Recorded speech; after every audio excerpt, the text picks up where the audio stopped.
welcome to the No Life Digital Podcast. Coming at you after a big old week of entertainment, tons of news. Everyone's talking about TV, Game of Thrones, Endgame, all types of video games. And that's what we're going to talk about today. There's a lot of news today, so we're just jumping straight into it. I have 2 games that I've been playing. I'll talk about those. Then we have a ton of gaming news and some very important tech news to discuss. So let's get into the show. What's up, fellas? How you guys been? How was your weekends? Busy, but in a really good way. So I'll take it. Yeah, staying busy is very important. Well, there's also a lot of shit to watch. Yeah. I know. I need to catch up. I'm so far behind. I need to catch up.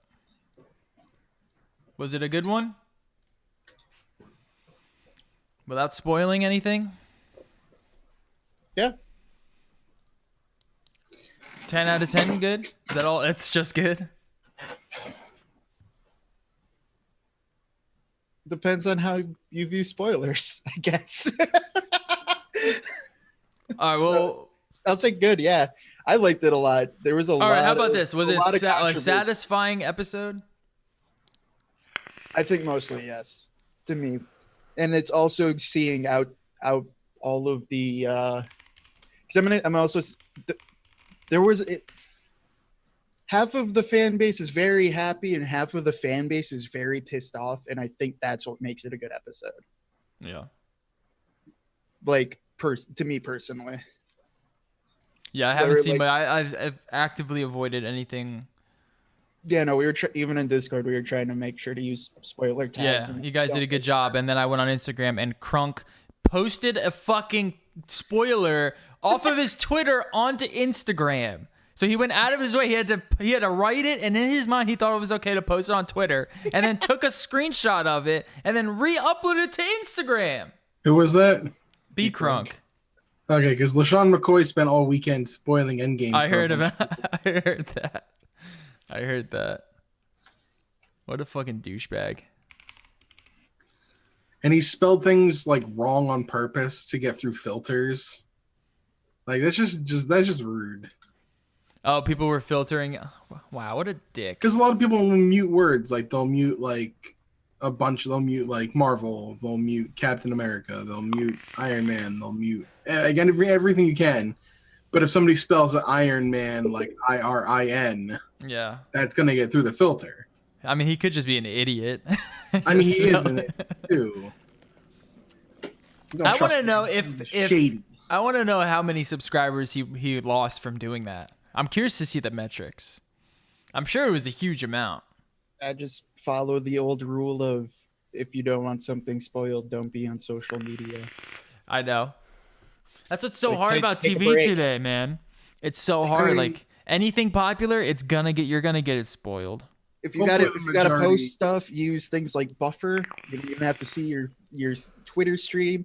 Just upload it to Buffer and stay away. Yeah, we're talking about both the Endgame and Game of Thrones. Yeah, hopefully most of the people following Shady McCoy are Bills fans, and I don't care if they get spoiled. Screw the Bills fans. Some Bills fans are fine.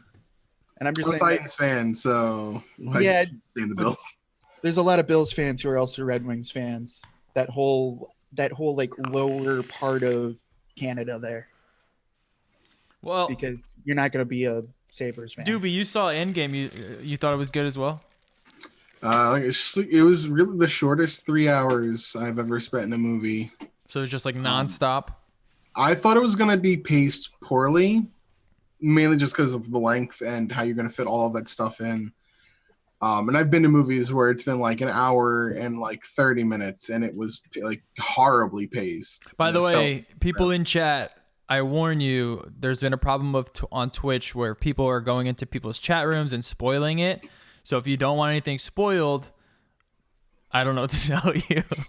I'll work on banning them. Yeah, just ban them as fast as possible. Just close your eyes if you see anything. I remember when Last Jedi came out, somebody like whispered me on Twitch to spoil me. But yeah. But yeah, no, like as far as the movie goes, like with no spoilers, of course, I'm not gonna spoil anything, but the way I'll compare it is like, so Star Wars Last Jedi had like 3 separate kind of story plot lines going at the same time. And they would cut to each one. And that was horribly paced. Like, some stories are going way too long. This one, the branching stories that they were telling all at the same time, the way that they cut it, the way that the action was paced, it was very well done. Yeah. Yeah, there was really no dull moments. There was plenty of times where the audience I was in like cheered, and I cried like 3 separate times. You know what I'm gonna do? I'm gonna put on followers only chat. That's just all in right. case. Yeah. Just in case if someone wants to spoil it, they have to at least follow me. Also, sorry, Kelsey99, who just followed. You just made the cut. But yeah, it's definitely it was definitely a satisfying conclusion to the stories that they had been building up to. Yeah, someone tried to spoil that for me, and I literally had no idea what they were talking about. Some guy in No Hong Kong clue. spoiled it for like the people waiting in line, and they kicked his ass. Yeah, they beat the shit out of him. Which, you know what? They totally deserved it. I remember I was like big into Harry Potter at the time. This might be an unpopular or unsavory opinion, but some people need their ass beat. I truly believe that. I truly believe we really need to beat some people's asses. That's just what it is. I remember going to the midnight release of Harry Potter and the Half-Blood Prince, which was the 6th book in the series. And I remember leaving with my copy in hand, and somebody like stuck their head out the window of their car as they're driving by, and all they yelled at was, "Snape kills Dumbledore!" And everyone was just like, everyone was fucking pissed. Wow. I get that, but at the same, That was before it was a meme. Right, and I can get being pissed about that. I have less issues with that, I guess, than Endgame or Game of Thrones. My point is, the book was out for like fucking 5 years. If you didn't know that happened, No, I'm talking. This was the night it came out. Okay.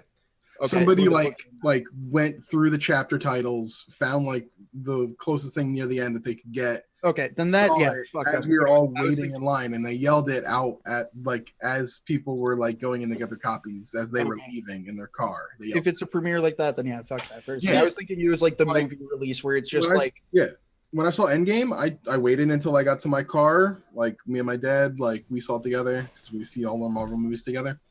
I waited till we got to the car out in the parking lot before we talked about it. I didn't talk about it in the lobby or anything like that because there are people in the lobby who have not seen it yet.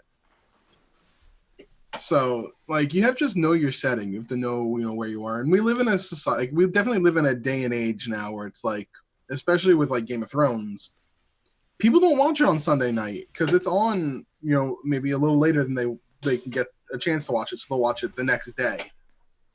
The general rule of thumb I give it is like for TV shows, like give it at least 1 to 2 weeks before talking about it. Movies, give it about 3 weeks before like openly just discussing it. I give it to the end of the season or at the movie. That's fair. I can even see like a full month because like or until there's at least like some sort of memes made or there's like a public understanding. We're in the internet era now where the memes made before the episode. Day one. Yeah. Yeah. I will say people are just sitting on the stockpile of memes waiting for the thing to happen to immediately. All of the Game of Thrones memes, like I've seen so many people do it. Yeah. So like, but that's what I'm saying is like for me, like for Game of Thrones, I'd wait till at least the season's over. Mm-hmm. And then like maybe like a week or two after that. But like or like movies, wait till the movie's out of theater. And if somebody hasn't like if you know somebody is interested or like has like is like watches Game of Thrones, but you don't know if they've watched the newest episode before you start talking about spoilers to them, simply just ask, have you seen it? If they say no, shut the fuck up. Yeah. I will say I'm someone yet. Go fucking watch it. I'll definitely go watch it. It was fucking great. Because I want to be able to talk about it. It was so good. Like my coworker, she saw Game of Thrones, but she didn't see Endgame yet. And I was like, and she was like asking me about stuff like, she was like, don't tell me any spoilers, but does this happen? I'm like, I can't tell you. That's a spoiler. So I told her, like, once you go see it, then tell me you saw it, and then we can discuss it. See, I'm someone that's like, if you spoil something for me, I'm gonna be a little upset, especially if it's a movie like where it, like a fucking movie where it like relies on that twist. I'll be a little upset, but I'm also not really like, I'm not gonna beat someone up for spoiling something, just because I don't really care too much about the spoiler. I like the whole sort of like, how do you get to that spoiler? Like, what leads to that point? That's a little bit more interesting to me. I mean, obviously you want that payoff, and that's what it's made for. No, And I mean, it sucks getting that taken away from you, but it also there are people that, and it's very interesting meeting them, like, because I don't have that same real viewpoint where they're like, they either don't mind spoilers or they like to be spoiled because it doesn't affect their enjoyment of the product. Mhm. I'm like, Which I I'm think like is a that- minority viewpoint. Kate is like that. She'll I'm go like and that- read the end of the fucking I story, will and read then I will read the last paragraph of a new book. I'll always read just the last paragraph, not the whole last page or last chapter, just the last paragraph, and then start the book. That's what I like to do. Kate will watch. We'll watch like a crime documentary, and then she'll have to Google the crime to figure out like what happens at the end. Does the guy go to jail or not? And that's yeah, just like- how she likes to do it. It's I'm like annoying, that. I'm but- definitely like that with some things, or like more like Kate, where it's like no, like, and I've done that even through some series, like getting caught up with Game of Thrones, for example. Like there are definitely times where I feel like I want something spoiled, and there's times I don't, and that also depends on how good of a job I think the show or movie I'm watching is doing at relating information I want to know about to me. What Mhm. was the first show or movie you remember where you were like, when the big like hush on spoilers was for you? Where it's like, I don't know if it was like the early Walking Dead, or for me it was Wait, Lost. what's your question exactly? What was the very first movie or like TV show that you can recall like be caring about spoilers? For me, it was Lost. If I didn't watch Lost that week, and like people were gonna talk about it, I had to like avoid it because I hadn't seen it yet. Well, I remember specifically. I remember. Do you ever see the movie Old Boy? It's a Oh, Korean fight, like a Korean yeah, movie. it's a messed up movie, but yeah, I The know. whole movie relies on the twist at the end, and I remember my friend saw it before I did, and I fucking like it was hard for me to like do not fucking spoil this for me. 'Cause It's I like hear M. it's Night awesome. Shyamalan films that were Yeah. known for their twists. Like you didn't want to be spoiled on it because that would Yeah. like ruin it. Like, And Old Boy The till Sixth Sense. till this day is my favorite movie. I fucking love that movie. It's so weird. How many um, people got spoiled by like Harry Potter was another one. That's it. Harry Potter was another one. Harry Potter wasn't like that for me because I read the books.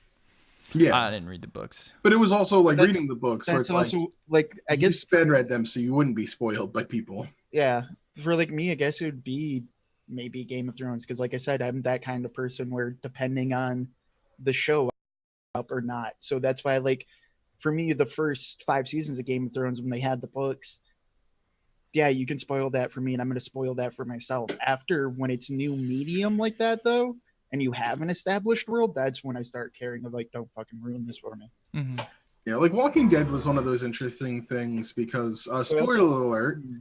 Okay, related. Yeah, sorry. Related to that, it depends a lot if it's an original piece of art to me, or if it's an adaptation, or like a retelling, or something like that. Yeah. When they introduced Negan, like everyone's like, "Oh, is Glenn gonna die? Is Glenn gonna die?" It's like if you had read the comics or knew anything about the comics, he was dead, man, because that's exactly what happened in the comics. Abraham dying was different. Like that was more of a shock that Mhm. they killed Abraham off. I see what you're Even saying. though I don't watch the show anymore, like my mom still watches it, so I know what happens in the show. Well, yeah, Like having known the comics, like I knew that was Glenn was gone, and then people were wondering, "Oh, is he gonna live or die?" No, he's dead. Like that's not even. But a lot of people don't read the comics, so they only know what the show is. Mhm.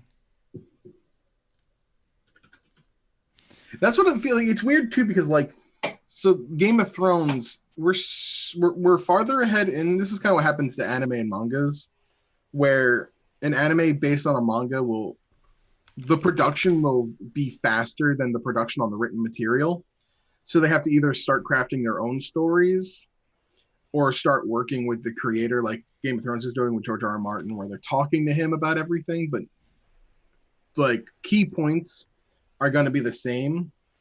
but other things are totally different.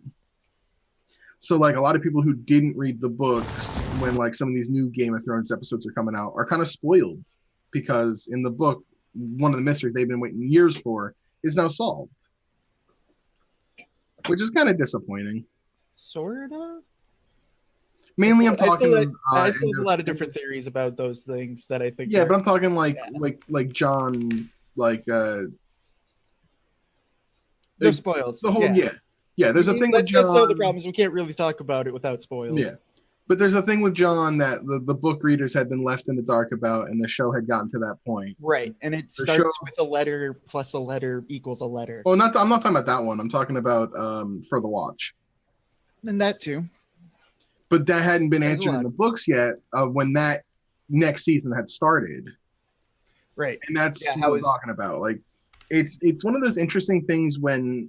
Basically, where the books end is a character may or may not be alive. It's one of the problems that you have when two mediums telling the same story aren't on the same production schedule. One of them is eventually going to be faster than the other. And especially luckily, George R.R. Martin, who takes 17 years to write a book.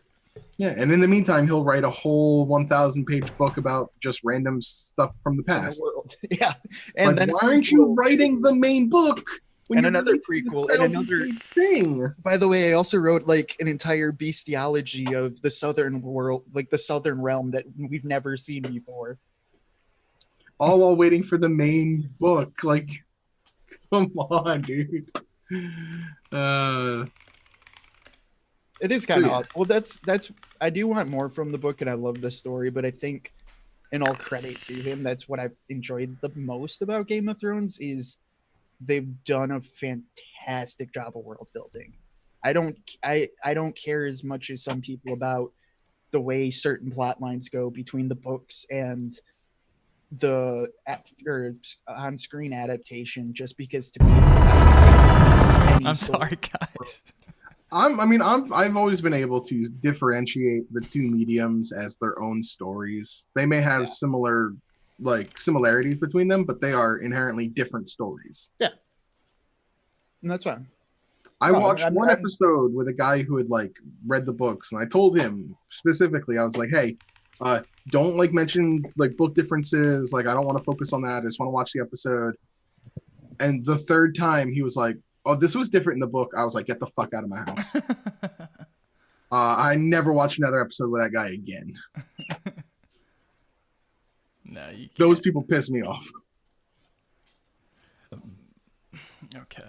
Sorry, I was trying to figure out how to work this thing, but just make different random pictures behind us. I don't know what's going on now. Now I'm confused. Well, now I just got Scorpion. I just had there's Scorpion again. Oh, nope, he's gone. Oh, you saw it? This fucking OBS is so fucking... I don't even know where it went. I can't even tell you where it went. You needed to get over here. All right. Where did that go? It was supposed to be in studio mode, so that didn't show. I don't know, man. This is confusing. But yeah, long story short is if you're not caught up on Game of Thrones, get the fuck caught up. Yeah. All right. I want to talk about these games. Finally got it to work. Hopefully this works. Hopefully. I played 2 games over the weekend. Let's talk about Mortal Kombat 11 since I have Scorpion up anyway. Dude, Mortal Kombat 11 is fucking sick. It's awesome. I highly recommend if you like Mortal Kombat, if you like the series, this might be one of my favorite ones so far. Mainly because, oh God, what the fuck is going on now? Also, can I just be really impressed? We're up to 11. Hey, shout out to all you viewers out there. Moving to Twitch was a good move, man. I meant Mortal Kombat 11. Oh, I thought you meant viewers.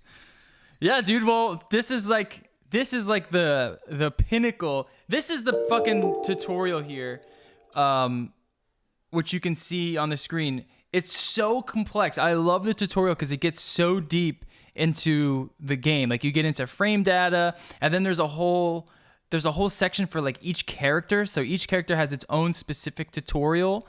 The story is as goofy as ever. It's like a spin-off of the 90s series. There's a few characters that come back from the 90s series that voice, like Kano, I think, is still the same voice actor. And it's funny, like there's a throwback with him and Johnny Cage.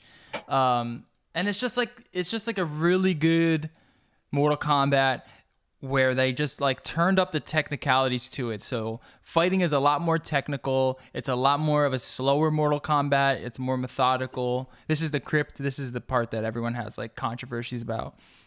But it's more methodical. It's more like almost like a chess game. Like you're trying to outthink your opponent more than you're just kind of, relying on like pure dexterity and knowing the move sets.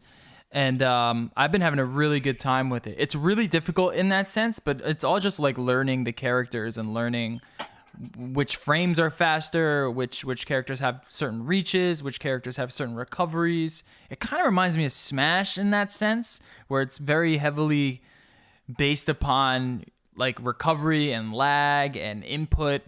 And, I would say then if it's like if you're gonna compare it to Smash, I would say then it has a very important aspect on like a very important emphasis on neutral game. Yes. On winning the neutral. Yes. There's a whole tutorial section about the neutral aspect of it as well. But that's exactly right. Like you want to essentially get your guy out of neutral. You want to force your opponent to fuck up in some way, and then you can run your combos. Get him into the corner. Get him into the corner. Combo the shit out of him. Corner combo him, frame trap him, so he literally just can't do anything. But then they have this new meter system where you can expend your meter to do certain things. Like you can fast drop, so you can't get juggled anymore, which is awesome. You can use your meter to fast roll, which will roll you out of a corner without taking any damage. You have defensive meter and offensive meter. Yeah, and the offensive meter is basically used to amplify your specials. So you can run a combo, then cancel the combo into a special, and then amplify that special, which will just amplifies the entire string.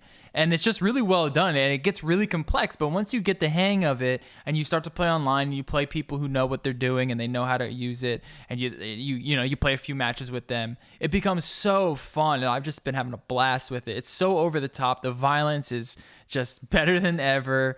I mean, my favorite guy right now is Kung Lao, and his fatality. He essentially takes his hat off, splits you in half from the dick up, and then chops your head off, and then throws his hat through your skull. And it's just like goofy stuff like that.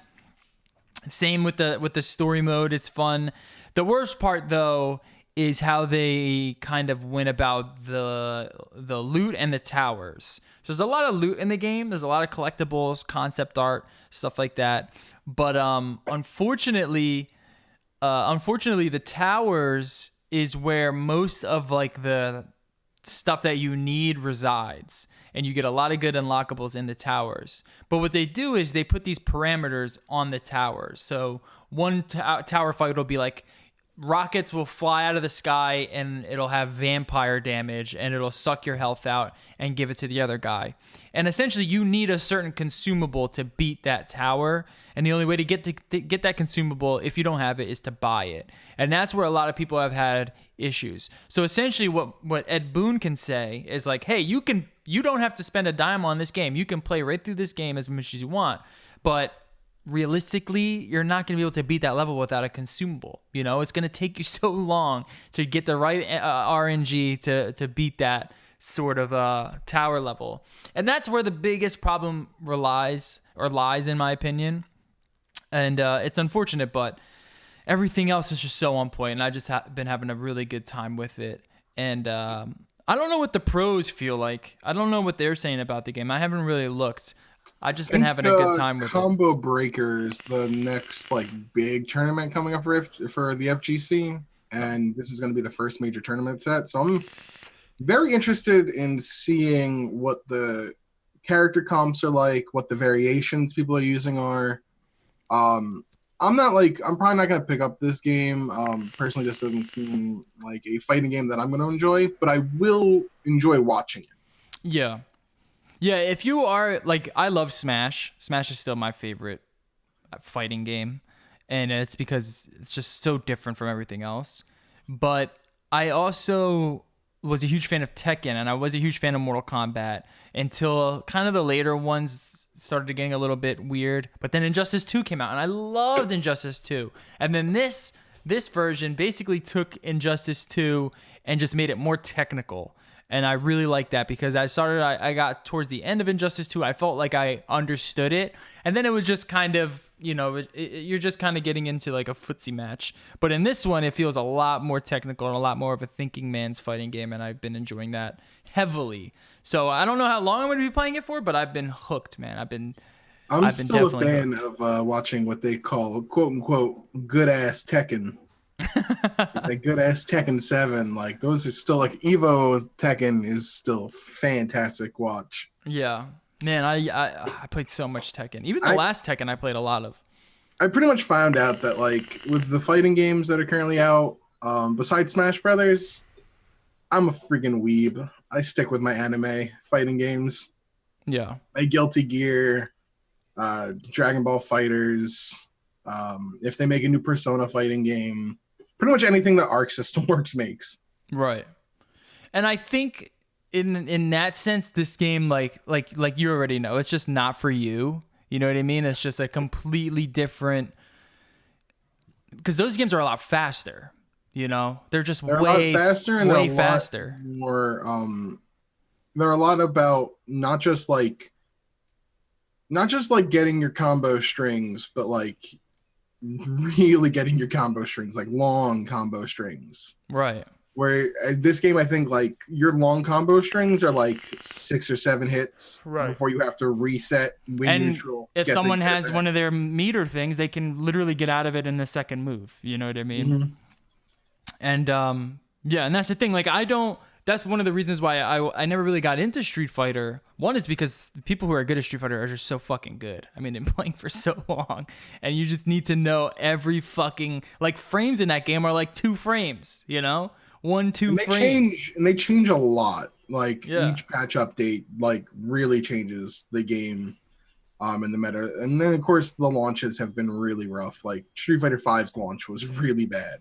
Yeah. I mean, what's the average like startup frame in a Street Fighter move? I don't even know like because I don't 3? play Street Fighter.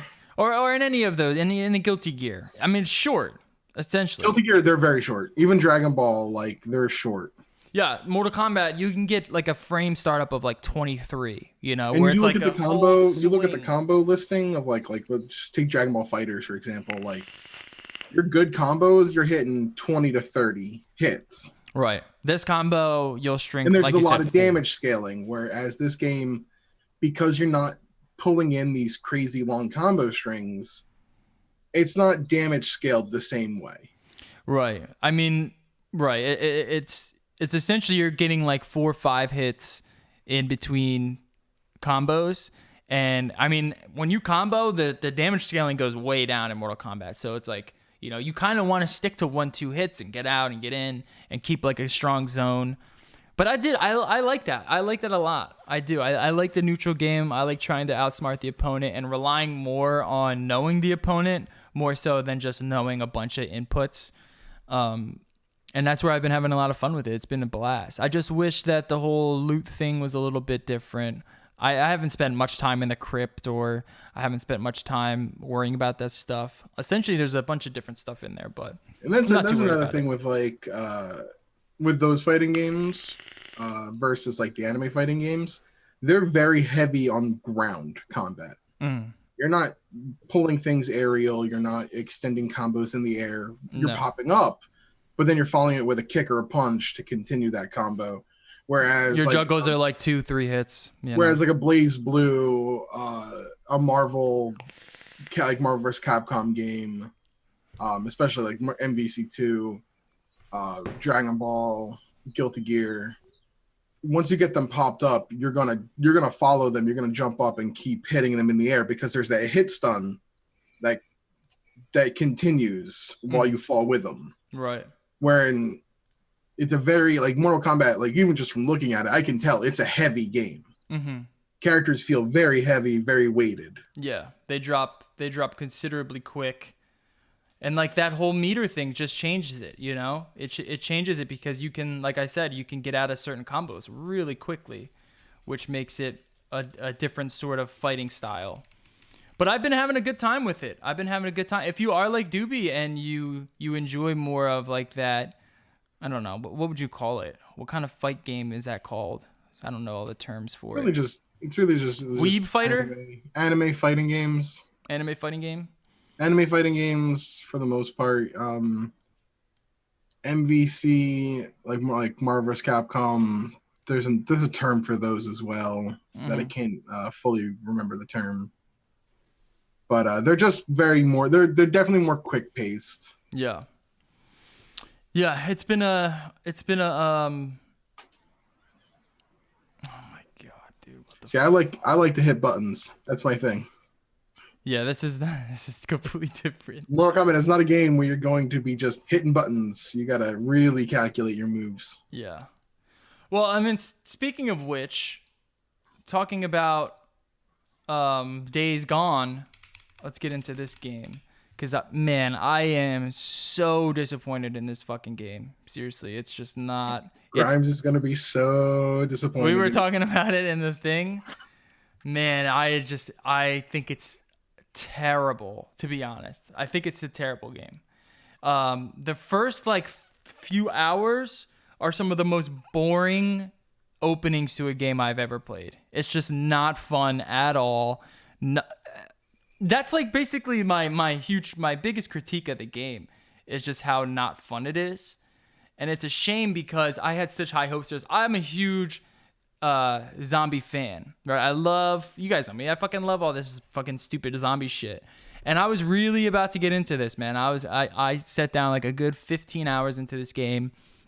And unfortunately, it's just not rewarding. Like when you play Last of Us, there's great gameplay and there's great story. And that's the reward. You continue that game because you want to know more of the story and you want to just play more of the game. It's kind of similar to like a Rockstar game and how it feels, like how the characters talk to each other, kind of how the open world is set up. So I'm going to kind of compare it to like Red Dead or Grand Theft Auto because it does kind of have like those character tropes and stuff. But even with those games, like the reward for me is just that it's fun. Like you get a fun experience. There's great story behind it. There's all sorts of things to do. In this, there's just no reward. There's nothing that keeps you going. It's just depressing. The graphics are just muddy. Everything's desaturated. Nothing looks good. The sound design is terrible. The map is just kind of sparse. There's really nothing interesting going on in the map. There's no goofy, wacky characters to meet. It seems to me that the game has been rushed out. That's what it seems like to me. One of the biggest reasons I think that is because the performance is just trash. Once you start getting into like these big zombie fights, the performance just drops, down to like 15 frames a second. It's almost unacceptable. It's really, really bad on console. So it makes me think like maybe this game was meant to be made for a next-gen console, but it was unfortunately rushed out to PS4 and PS4 Pro. Because, even some areas like just settlements, you'll go into a settlement and then the frames will just drop like crazy. Everything else about, I am just so disappointed in it. I'm so disappointed in it. The gunplay is the worst gunplay I've ever played in my life. Ever. I've never had worse gunplay in a game. It's so clunky. I had to go into the options. Thank God there was like sticky aim on the controller. Otherwise, I just wouldn't be able to fucking play the game. Like, it's just so badly done. The controls are just garbage. It's just... Fuck, man. I hate bashing on it because I really wanted to like it. And I spent $60 on it. I was just like, let's go. We're about to get into a good zombie game. I'm going to get a traditional zombie story. And then what you get is just like a disappointing, boring slog of a game that just doesn't look good. It's not fun to look at. There is one good thing about it. I think the voice acting so far has been pretty good. Like the way that the characters kind of interact with each other. Deacon, the main character, his voice actor is pretty good. The characters that I've met, they have pretty good voice acting, and it does bring you in a little bit closer. But then you go out and you ride a bike that goes like 10 miles an hour and you need to refill your fucking gas tank after like 500 kilometers. There's no gas tank that runs out as fast as that ever. You can ride a fucking go-kart further than that.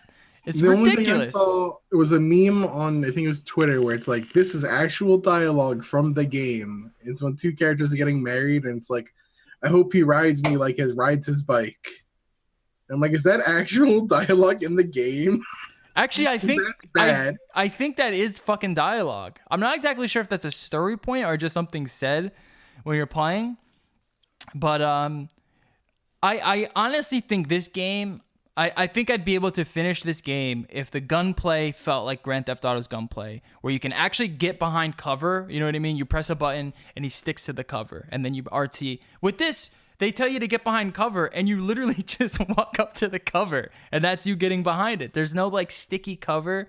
There's just like you just walk up to things and shoot your gun, and then when you go to aim, the controls are just so clunky. It just doesn't feel good at all whatsoever. And if the gameplay or if just the shooting was just average like a Grand Theft Auto or Red Dead, then I would be able to say, you know what, at least that's kind of fun, and I can get through it and try to finish the story and know what happened to Deacon and his brother and his whole world that he's got, all these camps and settlements. Because I do like the idea of the game. The whole zombie horde thing is pretty cool. It just hasn't been fun. And not to mention, I mean, you get a gun, you get 20 bullets in it, 30 bullets. You know, you're not getting like 300 like in Grand Theft Auto, and you can just start mowing things down. Like it's all like very constrained in an annoying way, in a very annoying way. Nothing that is just fun. The only criticism I guess I have was stop comparing it to Grand Theft Auto. It feels like it though. Okay. If you play it, you'll know what I'm saying. Like if it kind of feels like it. You know what I mean? Like it's an open world game where you go up to like these settlement things or these little outposts, and the characters all act in the same way. They all kind of, it just feels like that. And it's not. It's in terms of just the actual gameplay, it's not at all. Yeah, I had no plans to buy it. So yeah, don't. I don't know. I just wish the shooting was good. It's the worst shooting I've ever played. It's not fun at all, and it's not rewarding. And that's my criticism of it. Really, I don't know if I'm gonna finish it. I don't know. I know there's been mixed reviews on it. I can't imagine a lot of people. I know Grimes has been having fun with it. I can see someone kind of just throwing it on and kind of just going through the motions, playing the game, and it is kind of a quieter game. Like the action doesn't feel very intense, even though you got like a zombie horde following you. It's still you can kind of get through it. But I mean, if you're looking for like an enthralling AAA title with really good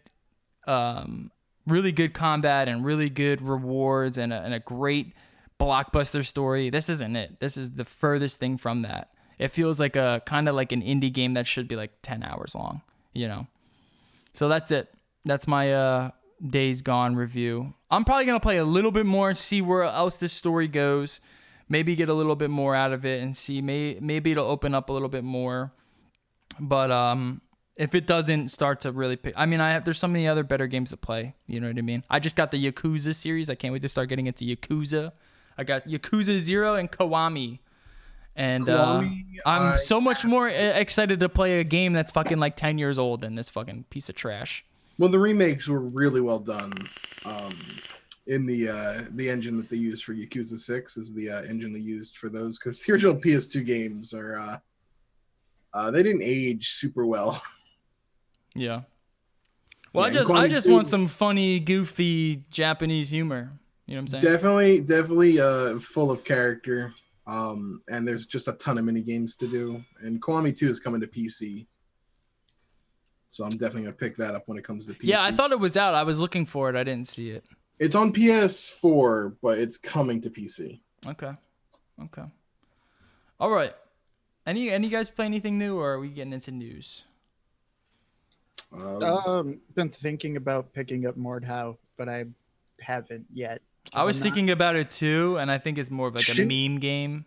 That's what I'm trying to decide, because it is only like $20 or something, right? Yeah, no, Shindo's been having a lot of fun with it, who is our boy, and it looks it's so unfinished. That's my problem with it, is because I was going through a lot of the reviews, and it's like, and I was noticing this watching him play it, where it's like there's a lot of elements there that make it seem really cool. It's got like the combat style looks like Kingdom Come, where it's got, you know, where you choose how your sword's gonna swing, etc., things like that, which was really cool to me.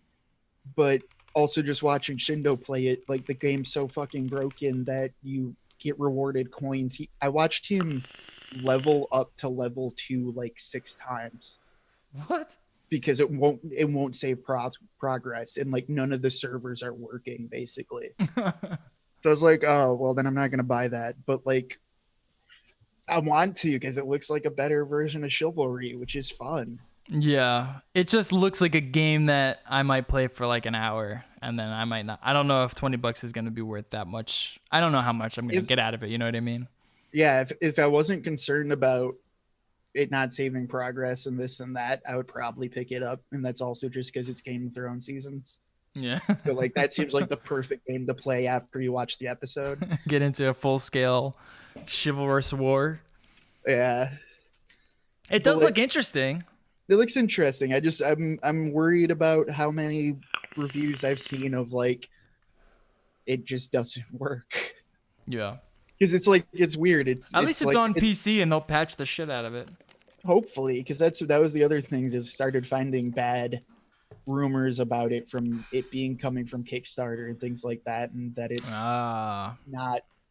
hasn't been nearly the dev community around it hasn't been very friendly towards any types of criticism. Ooh. Well, it's probably more fun than fucking Days Gone. So there's that. I want to give it like a month and see if like the servers actually work. Mm-hmm. And if they fix the servers and make it so, you know, you actually level up and can spend your money. And if they do that, I might consider buying it. I'll tell you what's a fucking really underrated game. For Honor. For Honor was a fucking fun ass medieval fighting game, like multiplayer medieval fighting game. It's not like Chivalry or Mordhau where it's like a full scale war, but it certainly was more. It looks more polished. You know, I haven't played Mordhau, but For Honor was like tight. You know, it is more polished for sure, but it's also more. It's more about like that 1v1 situation versus like the Chivalry kind of Mordhau style, where it's like, no, this is a battle, and then For Honor is more. It's like a fighting game, really. Yeah, it's not really. It really is more of a fighting game, and it's also like you could figure out combo blocks and just win everything and things like that. Versus like it's chaos and you can kind of do good, but you're gonna die and just respawn as another blob. Mm-hmm. I wonder if people still play For Honor. I see it on Twitch sometimes. I wonder if that community's out there. I still do. Yeah, I mean it is a fighting game, so I'm sure it has. They just updated it too with a patch. Maybe I'll check it out again. All right, let's get into news. We got a lot. The Sonic movie trailer. The Sonic movie gets a trailer. You guys ready for this? Are you ready for the Sonic trailer? I haven't even seen the whole trailer, and I haven't seen it yet. Just look at the fucking the first opening pictures. Yeah. And it's like, I think the best comment was, "I've literally seen better animations on Pornhub." So this is Sonic the Hedgehog from Paramount. It's got 164 dislikes to 116,000, or 164,000 dislikes to 116,000 likes. And live action Sonic. I mean, that's the thing these days. Live action Animorphs. Right, but it's not like a cute way like Pikachu. It's like No. This is terrifying. He's got these weird legs. It's his legs. To be fair, though, this is the most on-brand thing for Sonic right now to be this bad, because if you follow their Twitter, they just embrace awful meme culture. Oh, yeah? And this was a decision. Like they could have. Oh yeah, Jim made it Carrey look is good. what's his name? Dr. Roboto. And a lot of people are saying that if this movie has any redeeming qualities to it, it'll be the fact that he actually does. He's playing 90s Jim Carrey. Yeah. And you Which can't bet is great. against 90s Jim Carrey. Yeah, it's like Evil Ace Ventura. Evil or like Evil Mask or like evil fucking Yeah, his performance will probably be the one thing that saves this movie, if possible. I don't know. This thing looks so weird looking. It doesn't just- look like a just- hedgehog yeah, I'm gonna whatsoever. See it. It doesn't look like a hedgehog. It doesn't look like Sonic. It doesn't look like anything. This is a movie you bring a bottle of just like pure Everclear. green liquor in a plastic water bottle into the theater and get trashed. Yeah, but you're right though. Like Jim Carrey, dude, when he's good, he can when make he's a good, movie. he's good. That's true. But at the same time, like, it's gonna be really hard to save Sonic. Like, this isn't even Sonic. This literally is We Made Sonic. The movie. Yeah. no, they With could Jim have gone- Carrey. They could have gone in a different direction for the design. They chose this. They literally purposely saw the went this last way. 10 years of memes and were like, yeah, that's our franchise now. I feel like that's what they're banking on. They're banking on this movie being so bad it's gonna create memes, and those memes are gonna fuel the brand. Yeah. But you know, that's their brand direction now, is they're just the Sonic meme. All right. Yeah, I mean, pretty much. Here's some disappointing news. Persona 5 is coming to the Switch, but it's a Musu game. But is it Sonic? No, unfortunately. Yeah, it's essentially like how Fire Emblem Warriors and Hyrule Warriors was. It's Persona 5 Warriors. Yeah. Why? All of the fan base of Persona, like it's called Persona 5 Scramble, which is what P5S stood for, even though all of the Nintendo fans overhyped themselves up and totally believed it was a Switch version of the game. I mean, I hyped myself up for it. And you know what? This isn't the first time Nintendo fans do this. They are the biggest fan base in gaming that will take a rumor or will be convinced of something absolutely being happening, and then when it doesn't happen, they only have themselves to blame for being Yeah. disappointed. Yeah. I mean, Yeah. it makes no sense for them to release this kind of game when they could have just fucking ported. I guess Sony No, just they do this- wrote the check that was huge. I And gotta they, imagine. they can't just they make it do Not to It's mention, all though, but here's the thing: they're coming out with Persona 5 Royal, which is the brand new version of Persona 5 with a ton of new story stuff and a ton of new content.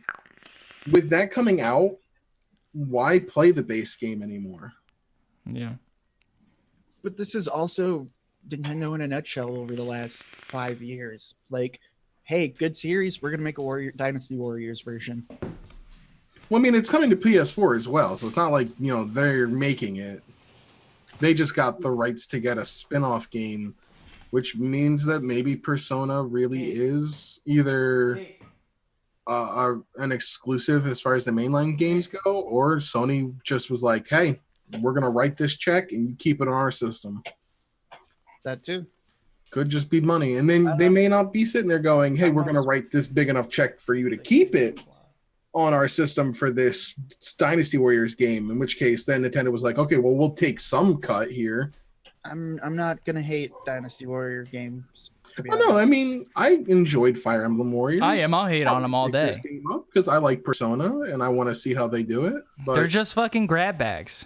Yeah, That's they all they are. are. That's what it's that's what mindless it's about. hack and slash fun. Like, no, I want more. I of mean, it's those on the probably more Switch. fun than Days Gone, so. Well, no, but it's for the Switch. I want more of those because that's like the perfect. Cool. I have 7 minutes to kill on my bus ride. Yeah. I mean, I liked old Dynasty Warriors, but that was also what, PS4? or I mean, PS2? I mean, they've been around for a while. Yeah. I just don't think they're that fun. I think they're Like, kind of... no, I don't think they're like I'm gonna go spend. They're not it's not a 4 game I'm going hours to sit playing. there and play for hours. It's a game that's like, I got 30 minutes to kill. I just want some mindless fun. I'll But like boot it for up. for the Switch, sure, dude. That sounds good to me personally. Where it's like, yeah, dude, I got 10 minutes to kill. Oh, yeah. I'd rather do Dynasty Warriors than Crossy Road. And it's not like you need 60 frames like for these games. They're just hack and slash. Yeah. It's just fun. It's just, you don't need it to run. But you like, can play at a like, computer. 10 minutes of fucking Dead Cells or 10 minutes of fucking Yeah, that's why the Switch is great Meat for those Boy or games. 10 minutes. There's so many other better games for that style of gameplay than But then I'd still rather some but like me personally, grab bag branded Think of the Dynasty diversity. Warriors. But I'd still rather play Dynasty Warriors than those kinds of games. This game, I guarantee this game it will shows sell different- better on Switch than it will on PS4. Yeah, like I like not gonna lie, I loved most of the Nintendo branded stupid Warriors games. Yeah. I've spent Hyrule I've Warriors spent- was really good. yeah, and it's not like no, I'm not gonna go spend my night playing this, but like, yeah, dude, I got a 15-minute break at work. Like, this is fucking perfect. Okay. Moving on. Retro's hiring for Metroid Prime 4, Again, and they're saying you're saying this is going to come out at the end of the Switch's life cycle. There is no way this game releases before 2021 at the earliest. Mm-hmm. even though it was supposed to release like almost Even though it was after launch. announced like 2 years ago. Whatever studio was handling it before Retro, they really dropped the fucking ball. Hey, dude, we announced this game at launch, and now it's probably not even gonna hit. I mean, the console cycle. they rushed that announcement way too hard because Don't say Silent Peace fans just, and it's not like they're the only ones to do it. Like, actually, they're one of the ones that don't do it as often. You look at like Sony and Square Enix, where they announce things that aren't coming out for another 5 to 6 years You're not wrong. constantly. It's still funny. I'm still gonna laugh at them every time. Though. Oh hell I'm yeah! gonna sit here with my computer that doesn't change. That was I'm still sitting here waiting for more news on Shin Megami Tensei 5, which they announced at the Switch reveal event in Japan, and we still haven't gotten any news on that. But I can get all the news on Persona spin-off games. Mm. Yeah, just it's it's Metroid Prime. It's gonna sell, but at the same time, like Well, it'll sell in the West. yeah, And that's why Retro working on it makes sense, because they are a Western-based developer.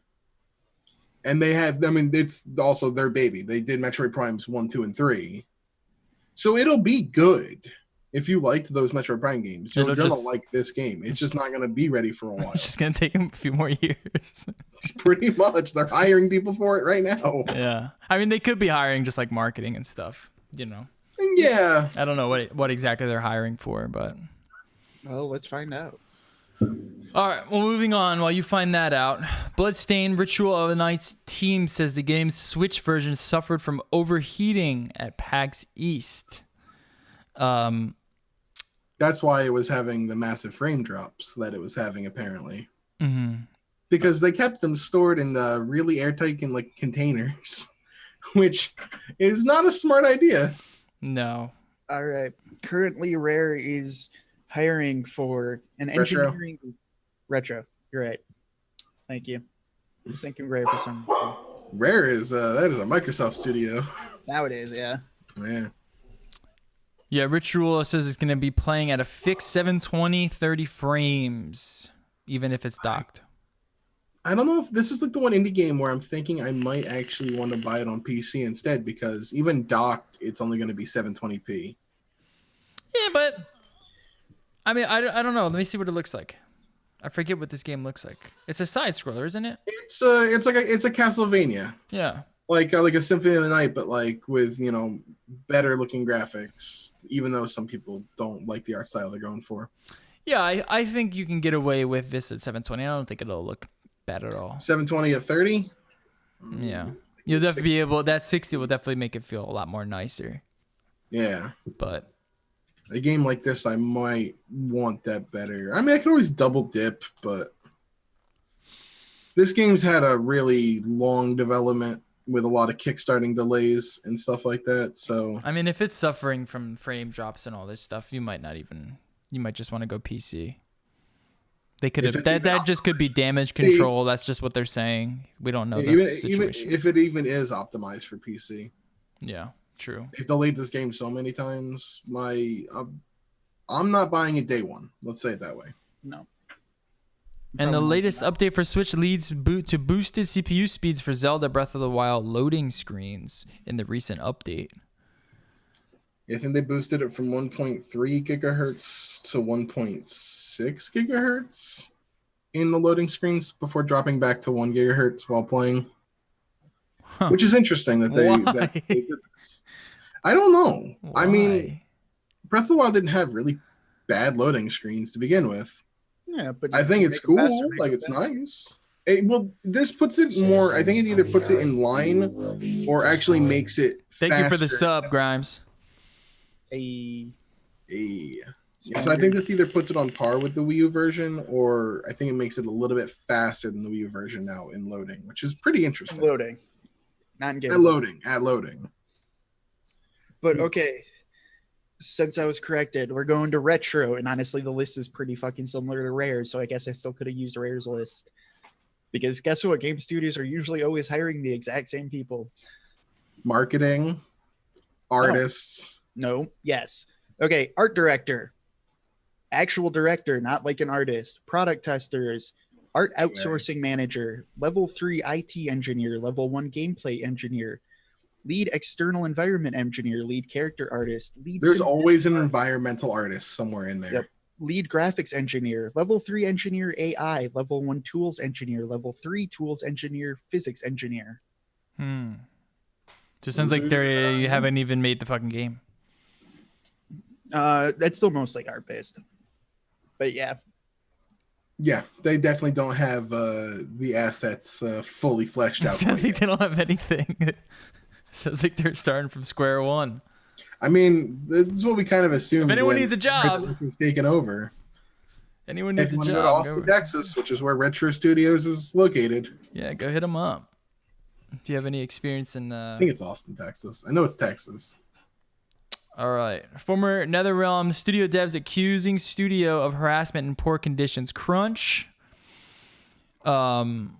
Over the past year or so, we heard a number of harrowing stories revolving around Crunch, blah, blah, blah. Other company attributed to Mortal Kombat developer NetherRealms is the latest company to come under fire for questionable management practices, severe crunch, and harassment, among other allegations. I crunched for about 4 months straight, former QA tester Isaac Torres told PC Gamer.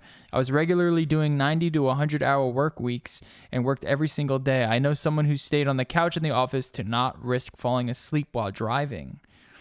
On Mortal Kombat 9, crunch officially began after New Year's Day 2011. I took one day off between January 1st and the day the day one patch was approved. It was my birthday and it was a Sunday, so it was okay if I was just on call. I was allowed to go to a friend's wedding on call, of course, on a Saturday night after working an 8-hour shift first. Yeah, this seems to be an ongoing issue for AAA titles. You know what it probably is? This is what it sounds like. It sounds like they're just not hiring enough. It sounds like they just All about maximizing profit. yeah. They're really Which doesn't make any minimizing sense. their work. Is it really that more expensive to hire more people than paying people 60 hours of overtime? Yes. Apparently. Because it's all different sorts of insurances and taxes and all this other shit that you have to. And then hire from what I've for. heard, NetherRealms is also It depends on the scale too, though. since they're the only like major AAA developer in Chicago or in this Chicago area, like in Illinois. They're very keen. Some of these like people talking on Twitter, former employees apparently, they're very keen on picking like college grads and interns, and being that first job for them, but then just running them into the ground. Yeah. Because they're cheap. They're cheap. Yep. Everybody needs that first job, and they'll do it for like $12 an hour. Mm-hmm. I would not do development for $12 an hour. You might not, but somebody in the city who needs a job, like coming out of college or an intern. Especially when most internships are unpaid. Mm-hmm. They'll say, "Hey, we'll give you great game experience. You can work in an awesome community. You can wear jeans. You don't got it. We're cool over here." Apparently, And if you're a bang, guy, they just too, slam because you if with you're a crunch. girl, if you're a woman, there's apparently other things that are being alleged by NetherRealm. Yeah, where is that? I didn't It's see got to that. be a lot more than $12 an hour. Management would have nicknames for female employees. Secret nicknames that the devs had for all the female employees, the singling out that we experienced, et cetera, they added in their response to complaint to the EEOC. NetherRealm didn't renew the employees' contracts. Yuck. That's not good. This is where we're at in the game industry, where everyone is like, and it's weird. I've had arguments with people who like. It's tough too, because it's like the industry is like, you want to create a good workplace environment that's relaxed and people can feel casual and do their best work, but you also need them to crunch. You need them to work, and those two things just bring like a certain tension, and those tensions get acted out in other ways, such as like sexual harassment. And as consumers, bullying, is it hazing. our job to? I don't want to say it's our job to care. No, I do not believe so. I believe the consumer is the consumer, and they can do whatever they want. They are. I've had arguments with people where it's like, I feel comfortable supporting a company that takes its time, that will not only provide a great product, but will also take care of its employees. Like Blizzard before they got bought out by Activision. But there are people who sit there and go, well, none of this is required. It's all optional. They're all volunteering for this crunch. Though, to be fair, you can pressure somebody without directly saying it's required. Yeah. And this isn't the only industry where, there's, labor is just, it's not very good right now, just globally. We all have cell phones, we all have certain products where they're not being made in the best, hippy dippy conditions. And in a world, in a society right now, especially in America, with like how bad student loan debt is, like, right. I don't have to work overtime. Like, I'm not forced to, but I need the money. Like, I got to pay bills. Yeah. Okay. Their interns are paid $12 an hour, which is outrageous to me.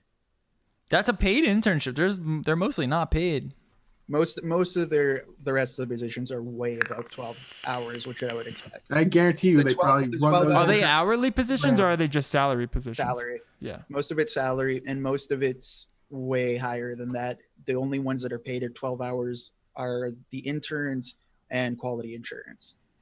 So go play. QA has always been like, it's one of those jobs where people go, oh man, I can get paid to play video games. Then you realize you're just running into a wall for 12 hours a day. You're running into a wall for 12 hours a day. You're not having fun. No. And you're getting paid shit money. Yeah, it's not a glorious job. It's not, but those interns are getting so fucking shafted.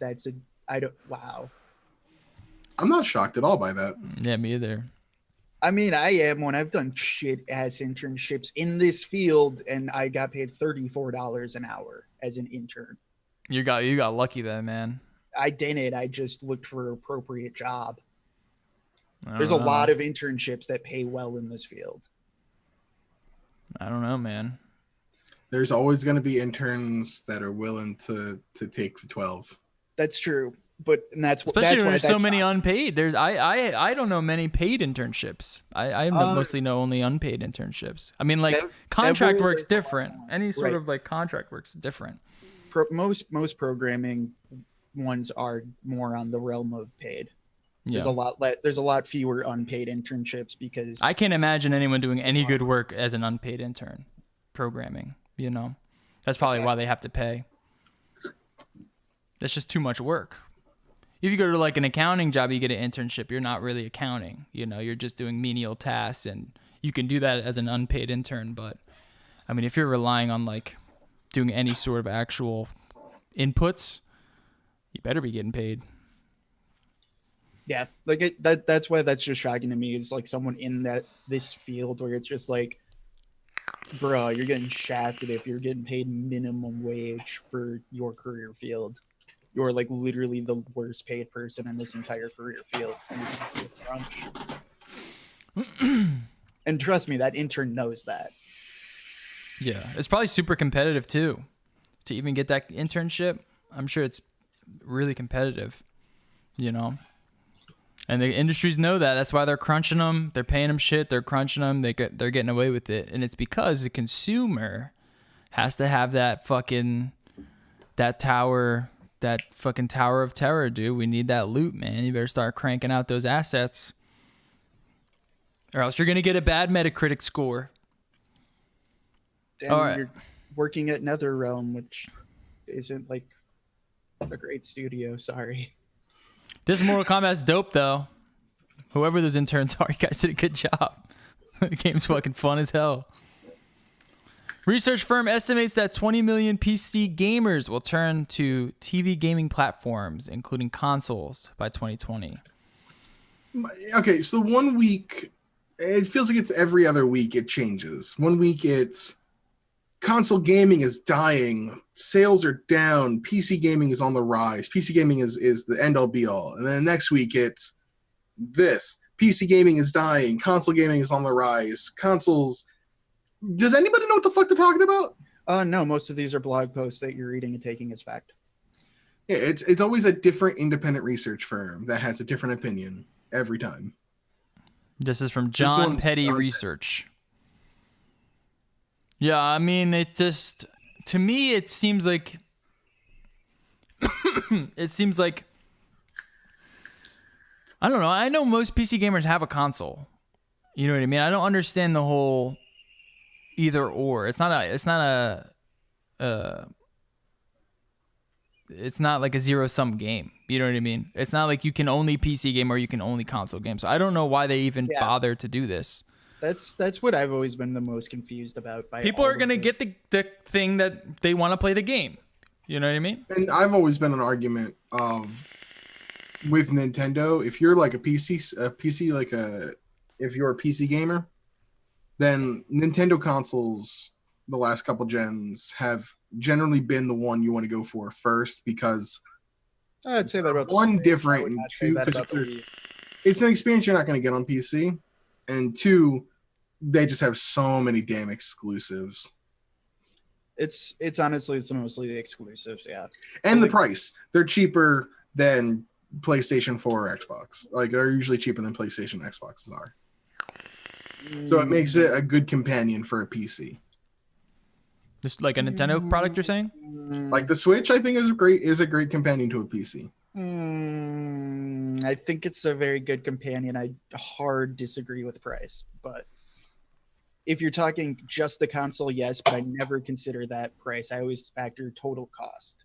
Total cost when you include games. I mean, PC is a very good. PC, it's good, but I'm just even thinking like I paid the same price I paid more for my Switch than I paid for my PS4, and every game I've bought on PS4 on average is like a third of the price of a Switch game. To be fair, though, you also got a PS4 probably a lot later after it already come out and games were cheaper. True, because that happens. That happens, and that doesn't happen on the Switch. It doesn't happen on the Switch, and especially with the Switch 1 being as popular as it has been, doesn't lend itself to them cutting price quite yet. They're going to cut the price down eventually, especially if they release that, like, whatever the hardware revision they're going to do eventually. Mm-hmm. It'll be like the 3DS was, and the 3DS, when it launched, it was pricey, but once, like, the other versions came out, the XL came out, the original 3DS price dropped hard. Yeah. You're just waiting. And the games. Yeah, and the games, they never go. That's the thing. That's Black Friday. Right. That's why I'm saying total cost is like the games never go cheaper. You're never gonna I can find Yakuza Kiwami for $20. You're not finding Zelda Breath of the Wild for $20. Yeah. So that's where that would be my only disagreement. I do agree that it is a great console. And I found Horizon Zero Dawn Complete Edition for $20. Yeah, I got mine for like. You're not finding, Xenoblade Chronicles 2 Complete Edition for $20. Mm-hmm. No. You're finding it for maybe, if you're lucky, $50 on Amazon, and you're still paying $30 for that DLC. Yeah, like that. So that I think there's valid points for all of them. I never get the whole cost analysis, and I do, because it's always startup cost. I'm also curious to know, like, how many games does an average gamer buy? Because I wouldn't say we are average gamers either. I say we purchase a lot more than the average person. I would also argue for the Switch with a lot of people who cut cable these days. Like, really, when you're cutting cable so much, like, and you have a good PC, you don't have a need for a TV at all. Yes, you do. You totally do. I can't tell you. I can't tell you the last time. Do you want to watch Game of Thrones? I watched it on my PC. TV, or do you want to watch it on your Switch? I watched Game of Thrones on my PC. Yeah, you can. You could do that. I'm just saying. That's what I do. There is less. I can't tell you the last time I turned my TV on. Mine was Sunday. We had one television in. We had one television in college that was in our living room, and it was literally there just for PS3 and Netflix. You need to get yourself a TV, bro. But if we didn't have that PS3, a big old couch. We just did Netflix on laptops and stuff, like or on the computer. That's where we watched most of our like television was just illegal. I think we can all agree that PC is definitely the most expensive. It's like a black hole. It's certainly the most expensive, but it's also the most versatile. Yeah. I mean, you could start off and get a pretty like budget PC, but then you see that next fucking new mouse or new fucking thing. It's a black hole. And then it just if you don't keeps have going down. self-responsibility. Yeah, no one does these days. It's like anything that you mod. You're always looking at the next upgrade. It's just, and there's always a new upgrade on PC. Where console, it's like every 10 years. I'm gonna add more RAM. That is Here's a new GPU. to that whole total cost. Is it if you're only gonna buy a PC or a computer to game, then yes, it's gonna be more expensive. If you're doing more, it's a different story. But the other thing is, I just played. I mean, this weekend I played Age of Empires 2 that I've now owned for 20 years and still runs on my computer. That costs like $3. My only thing. I mean, you can say that about any console. You said about fucking Sega. You can, but you still have to have that console. If you really plug it in. If you really didn't have a TV, you can still enjoy that console because you can still play it handheld. It's not the same experience you're gonna get, Doc, and it's gonna, Wait, is there Netflix on the Switch or no? No. No. There's Hulu. They're getting Disney Plus. They're in Japan. You can get Nico Video, which is like the Japanese version of Twitch. You still can't get Netflix on the Switch, which makes no sense to me. I have YouTube. I watched some YouTube videos on my Switch the other day. I don't. It's gotta be I have money an iPad. Sometimes you're just on a Switch and then you're just like, hold on, let me see this thing on YouTube, and it's nice to have it. I would usually, if I have my Switch, I also have my iPad. We're not all you, Jerry. I do agree that is a way to. It's a good thing to have. It's just one of those like. Yeah, I'm not gonna go replace my TV with a Switch. You can replace it with a tablet. All right. Even then, I'm still probably not gonna do that. That's coming of someone. I rarely use my TV.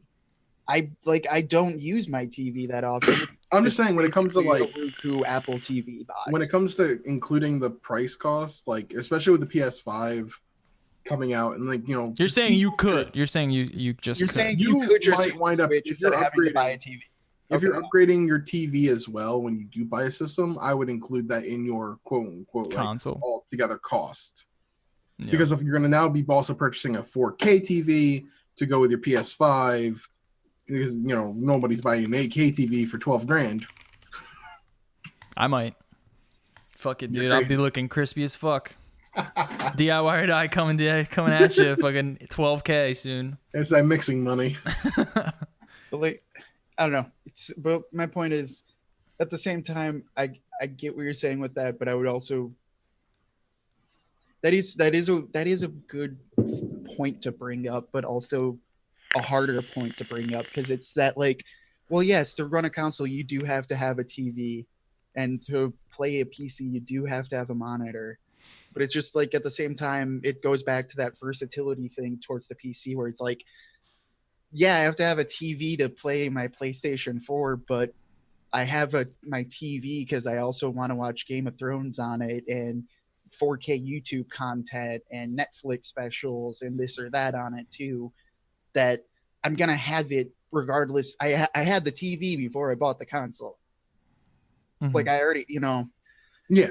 So it is a harder one to convince people to factor into, but I do think it is a valid thing to factor. I think PS5 is you're going to see an uptick. You're already seeing an uptick in 4K TV sales as it is, just because that's where the market's heading towards. Just as long as they're cheaper. PS5, the cheaper they get, the more people will get them. They've you're been going to see getting a ton of combos with the PS5 because people with a PS4 and they came out with the PS4 Pro. Have they done TV console combos? I don't think I've ever seen one. I can imagine somebody's offering. Best Buy, I think's done that kind of. They might give you like a rebate or a coupon. Right, it's more like that instant rebate coupon. I want to know if there's that. I don't know why Sony hasn't done that.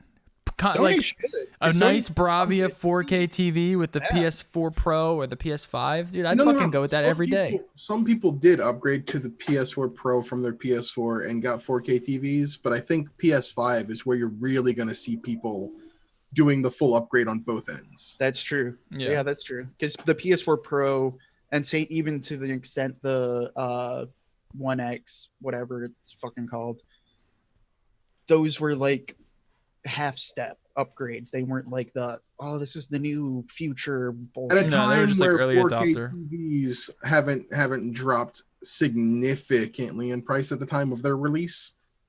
Now it's getting better, and I think by the time PS5 comes out, like 4K TVs are definitely in that price range where it's like, okay, this is an investment on both ends that's worth making. I mean, Scott dropped one. Says the TCL 4K 400, another one 600. So they're getting down in price. I think around like the $300 is where you're gonna see like big adoption.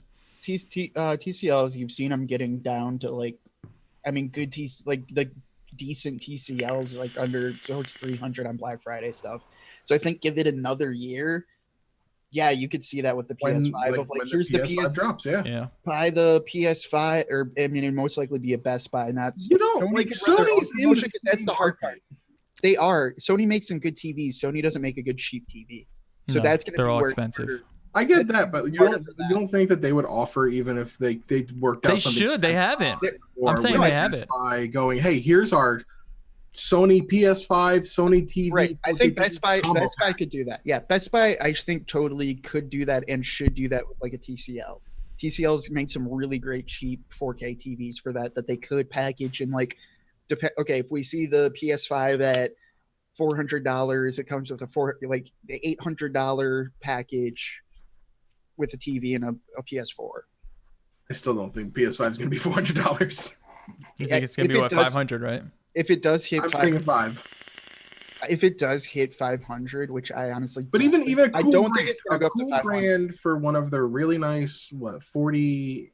What are we talking, like 48 inch or whatever? I don't know what the sizes usually are. Let's make bets. 40. Dude, you say 500. I'm saying 500 is the minimum. I'm saying 450. I'm saying 449 for the PS5. When I say 500, I mean $499.99. Right. No, I'm thinking it's PS5 or PS4 Pro pricing. Because if you're making it more than that, which is what? What's your number? We're gonna chat. Make sure you hold us to this. We're putting bets down. Winner gets a 4K Bravia TV. Just go ahead and clip this. Clip this out. I'm saying 450, 449. Doobie's saying 499. Jerry, you're saying what number? Are we doing different? I'll say 400. You're saying like 399, 400. Yeah, I do think it's probably closer to 450. I think it's gonna come out the same way the PS4 Pro did. All right. But I don't think it's gonna be. I think they're gonna try very hard to make sure it's not 500. Because honestly, the price of manufacturing isn't really going up on it. Well, once you get to 500, then you get into like pretty expensive PC gaming territory, and you can get a pretty damn good PC for $500 these days. You're getting a decent one. No matter what, my problem with that is when you're trying to do this TV combo. Now you're like, oh shit, dude, I have to. This combo isn't under $1,000 anymore. No matter what, there will be. Want to make that combo? It's got to be under $1,000, I think. It will be. It should be. There will be a $500 option, no matter what, in my opinion. Like even it'll be like the 1 terabyte option. Because I got to imagine the SSD is going to be a 1 terabyte regardless for the base model, and then a 2 terabyte for the second. Keep dreaming, dude. That's where they gouge you. That's where they can gouge you. There's no way they can get by without making it a 1 terabyte. Yeah, then you expect your your PS5 to actually be like $700 then. They're talking about proprietary SSD technology. If you're going digital only, They're you're gouging only you.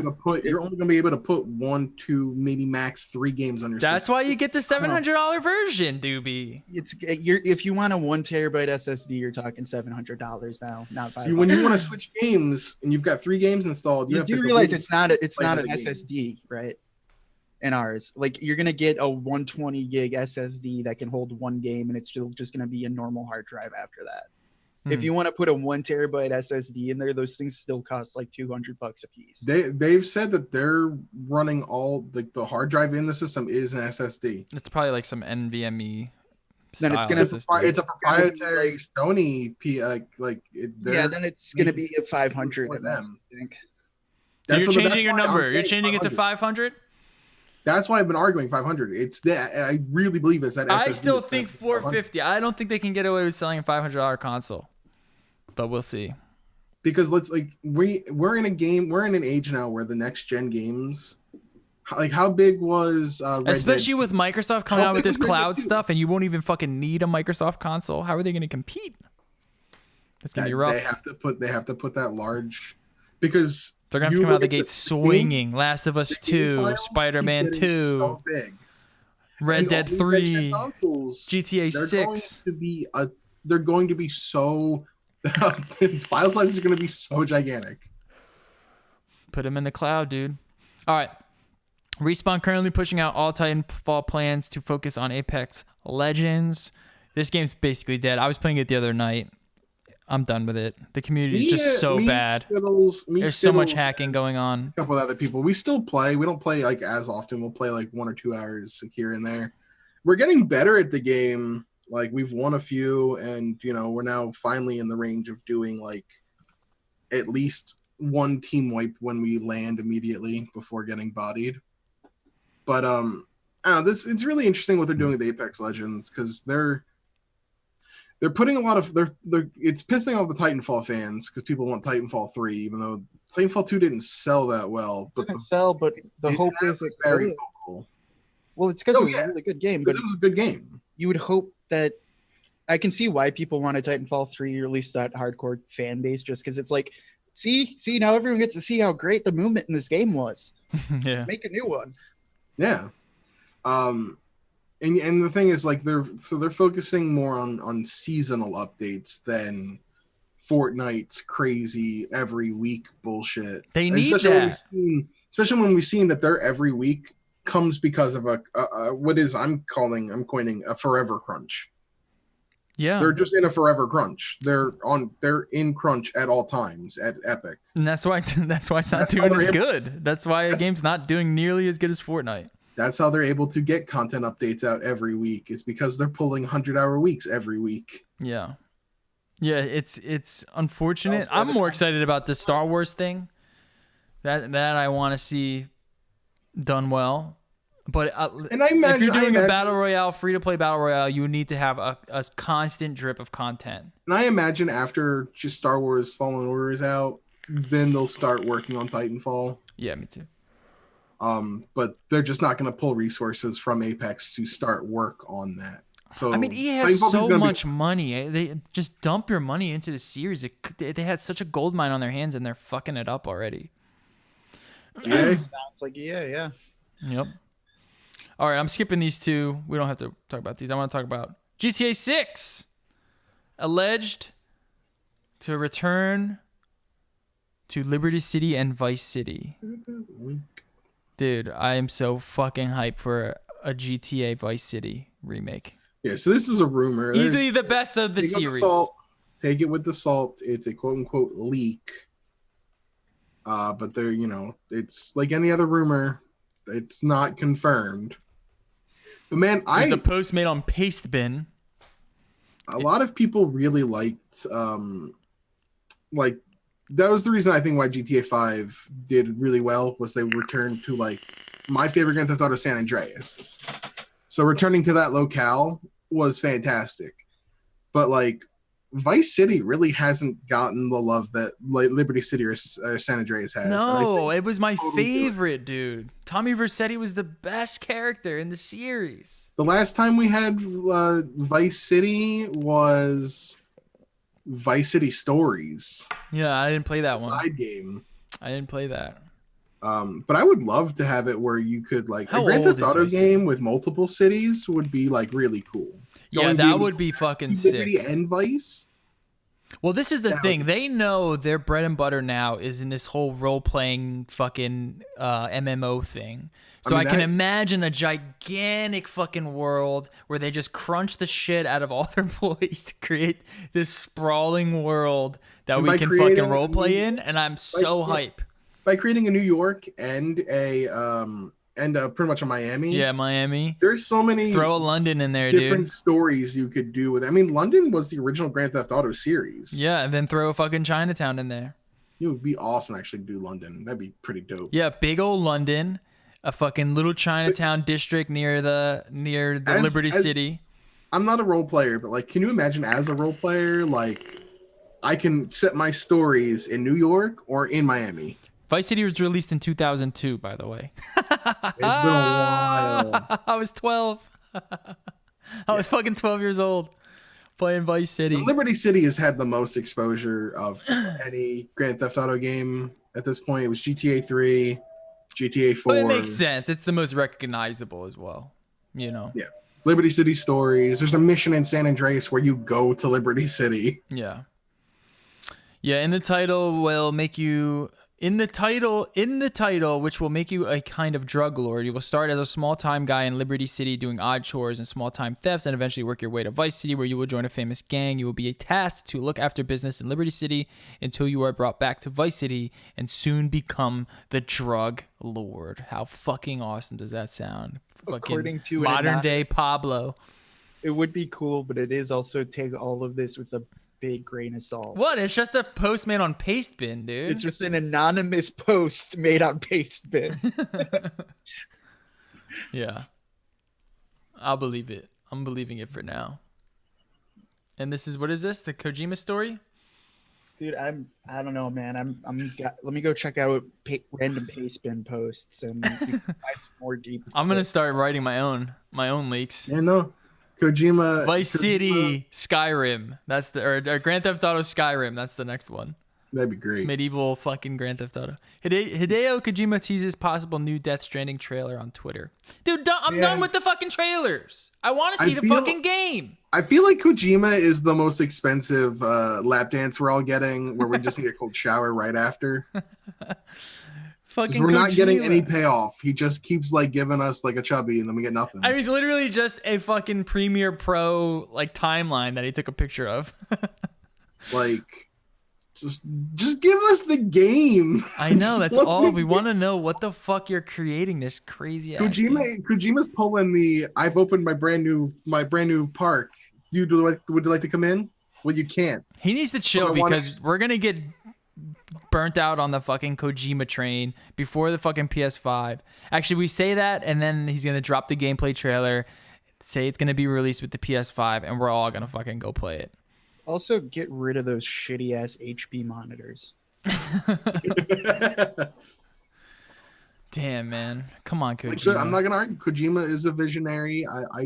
He might be a want fucking. to see this game. He might be an artistic genius, but get out of here with your HP monitors, base set of fucking speakers, and like random like. He doesn't box have time keyboard. for color accuracies or Nothing. pixel densities.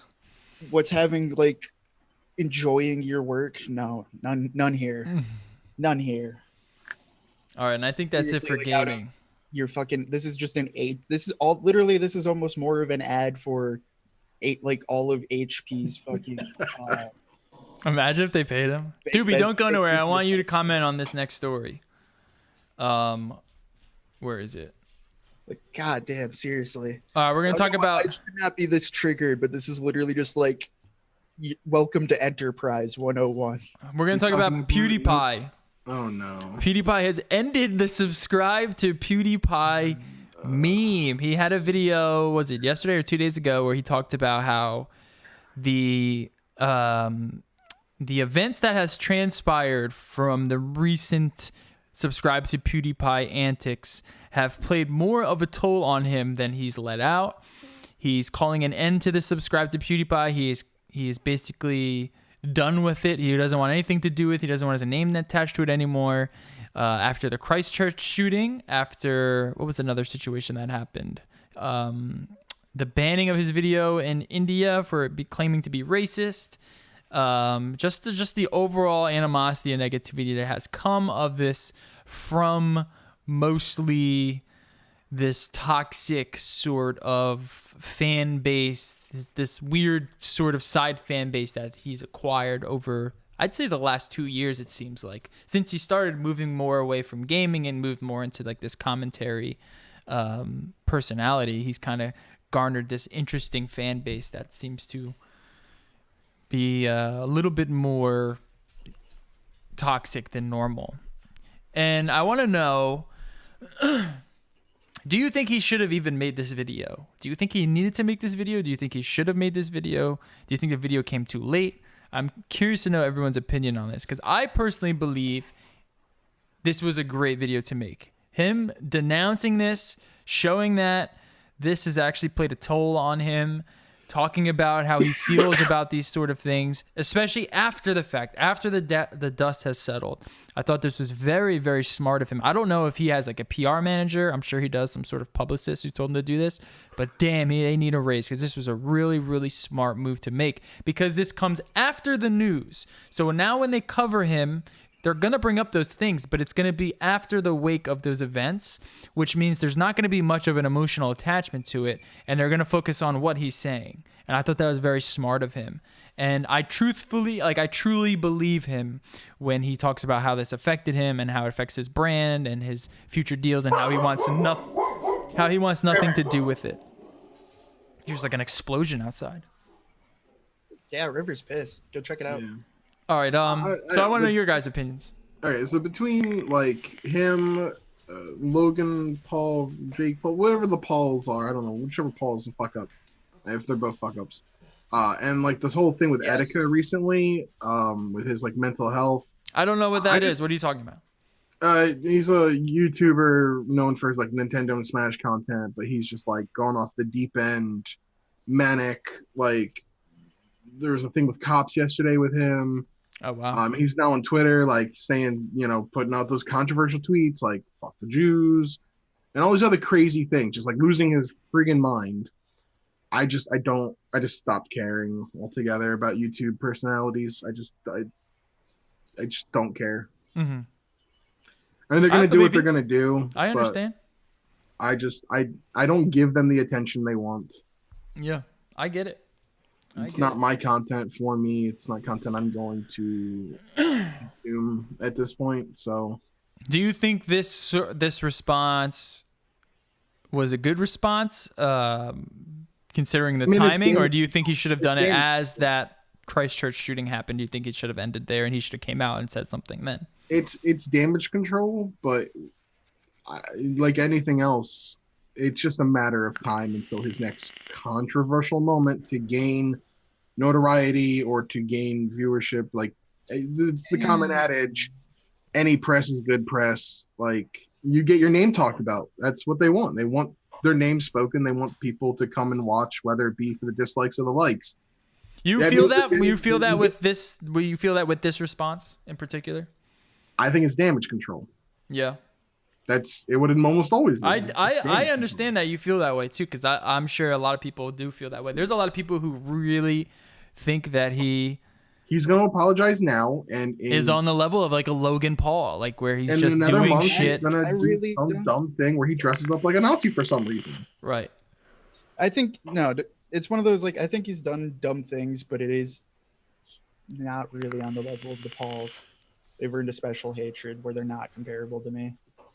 Because like the thing I will say is he's definitely done some stupid things, but like some of the Pauls are on like that other level of they're literally preying on children. Mm-hmm. and laughing then at a dead body in Japan and filming that, super disrespectful. dude, no, it's not even that. It goes way beyond that, to the point that like even their marketing, their merch, like half of their videos are literally like illegal ads aimed at children, like things like that. Where I think PewDiePie has a much different viewer base, and if you look into like their analytics more, there's a different age gap between who watches who of those YouTube personalities. This just in as well. There's 2 dead, 4 injured after shots at UNC. Lovely. So this is an interesting topic. But I mean, some people can argue that for PewDiePie as well. I've seen the criticisms about it as well, where he's using his sort of younger audience to portray some sort of message or agenda that he has. And it's all just to garner views, to push towards his whatever products he sells, his games or whatever. And in his chair, it's fucking gonna do this, and he fucking flies all the way back. But I for some reason, I don't know what it is. I really don't. I don't know if it's just because I like the guy or because I want to like the guy. But I believe him when he says like he feels this affects him, and then he wants it to, you know what I mean? Like he wants this to kind of, he doesn't want nothing to do with this anymore. He doesn't want nothing to do with the sort of crazy roller coaster that he's been on for the last 2 years. I, for some reason, believe him. I don't know what it is, because I never liked him previously. I just didn't like his content. And I don't know why I don't see him in that sort of light as the Pauls either. Because if we talk about controversies, the Pauls, I mean, just Logan Paul's really only had like one big controversy. You know what I mean? It was the Suicide Forest video, where PewDiePie, he literally, you could say he spawned the adpocalypse on YouTube and just destroyed monetization for everyone on the platform. Just the all the other controversies dealing with his antics on YouTube. But for some reason, I don't know what it is. I don't know what it is. More of them are, because it's harder to prove intent. Yeah. Like comparing the Pauls versus PewDiePie, where like a lot of the PewDiePie controversies, a lot of them were way blown out of proportion in my opinion, and were kind of headhunting. Some of them were he was being a piece of shit, but like most of them were, I mean, it was like the whole, I see what you mean. It's the whole Vox Media thing versus fucking the tech community, because we made fun of their fucking shitty how to build a PC video. Yeah, I see what you mean. But like on the Pauls, on the other hand, it's like it was blatantly obvious. It was right. It was like, no, I'm intentionally doing this to make controversy. Right. And so I think that's where. No, that's exactly what it. I don't see the intent behind his antics. I see it more taken out of context a lot of the time. And I mean, it could be. I mean, intent isn't there. Right. Exactly. He could be very well be doing this on purpose. Right. And I just don't see it. Just to me, I don't know why either. It's harder to be able to. I mean, it's like the whole wonderful world of U.S. politics at the moment of like, can you prove collusion? Yeah. Can you prove the intent? It's a lot harder to prove that he was willingly doing the stupid stuff than like the Pauls. Yeah. And don't get me wrong. I don't mean like he's behind any sort of Christchurch shooting or anything like that. I mean, just the sort of controversies surrounding him. You know, the intent behind that. I don't see it. I don't see the intent there, where the Pauls, it is blatantly obvious. And it's an interesting thing, because this is essentially him rebranding, I think. I think this is sort of where he starts to rebrand. And Doobie doesn't believe that. He thinks he might come back, and this is just buying time for the next controversy. Which very well could be the case. It's been like the first time something like this has happened. You can give him the benefit of the doubt, but I can't give him the benefit of the doubt. Now, if he's rebranding, if he's trying to steer away from like a ton of the controversies and trying to clean up his channel or his act or whatever he's trying to do, good for him. I'll believe it when I see it. Mm-hmm. I think that's a fair take to have. It's also, to me, it is a harder. I don't have that much of a view, just because I do think a lot of the controversies weren't. He's had like 2 controversies, but the rest of it was literally just taken out of context, or it was overblown. Something taken out of context. At what point is a rabid fan? At what point is he responsible for his fan base? At what point does he Exactly, talk to exactly. them and tell them, hey, you're not representing me correctly? I think that's kind of what this video is. It's him saying, I do feel responsible for my right. fan base, and It that just the took reason. him a lot longer than it should have. And Yeah. I think that's a valid criticism to have, but it's also it is a hard. I go both ways in that because I do think the larger you get, the more responsibility you have to control. Well, not control a fan base, but try how you use your influence. Right. But at the same time, I can't also burn someone at the cross for someone else's actions. Right. Because you do have the responsibility to try to say influence someone the right direction, but you ultimately have absolutely no fucking way of actually influencing that person's decision. Do we blame, what's the author that wrote, what was it, J.D. Salinger? Do we blame him for the guy who read his book and then went and tried to kill the president? Exactly. People are crazy. There's And always going to be crazy people. But And- it's hard. I think it's harder for him because you're the He biggest- has fed into them and fed off of them. It's been a two-way street between them for a while. And yeah, now but it's also it is harder too because he also has by far the largest viewer base or whatever you want to call it. It's not like us here in the Twitch chat with 12 other people where we're having a one-on-one he's conversation. very influential. Yeah. And I think that, like I said, To a this rabid fan. video is him kind of acknowledging, like, the past few years, he's moved more into, like, this commentary sort of thing. He's been dabbling in this sort of new, uncharted audience, and I think he's starting to feel a little bit responsible for some of the things that have happened recently. And he's like, fuck it, this is it. No more subscribe to PewDiePie. This shit's been fucking me up. It's been fucking up my brand. It's fucking up my money. It's fucking up my relationship. I'm done with it. And I believe him. I believe him with this video. It's also trending on YouTube. So maybe this is maybe a bridge to back to getting, buddy with YouTube again. Because he's sort of been like the redheaded stepchild at YouTube. He's the big, they didn't cover the subscribe to PewDiePie thing at all, which I thought was interesting. At all. And None also- of his videos trended. That big fucking music video, none of them trended. And maybe this is him saying, like, hold on, I have 90 fucking million subscribers. Let's go back to whatever the fuck he was doing before. It's also the story of why maybe not to make a meme. Because I also guarantee that almost The 90 dark side of the meme. Well, I was gonna say is like, dude, I like Christchurch for example. Dude, I doubt that dude even watched PewDiePie. No, he it's might just- have watched him, but might he. have, but it's like I just mean like it's a meme at that point. I've seen so much shit Right. of like the kid hacking printers and shit like that, or like this or that, and it's just like you have no idea if they actually were influenced by this content creator at that point, or if the meme just grew to such a level that it's like, YOLO, like it's like the fucking girl throwing a water bottle screaming yeet. Like, Fucker in the does pussy she- guy. Does she know where yeet came from? It's I doubt crazy it. how dark this meme has turned as well. Like quickly, it quickly turned into this fucking monstrous thing. And before people think I'm like a jaded asshole or something, like No, dude, you have a right. I believe that people can change. Yeah, no, but you also have to be honest, you have valid criticisms. Right.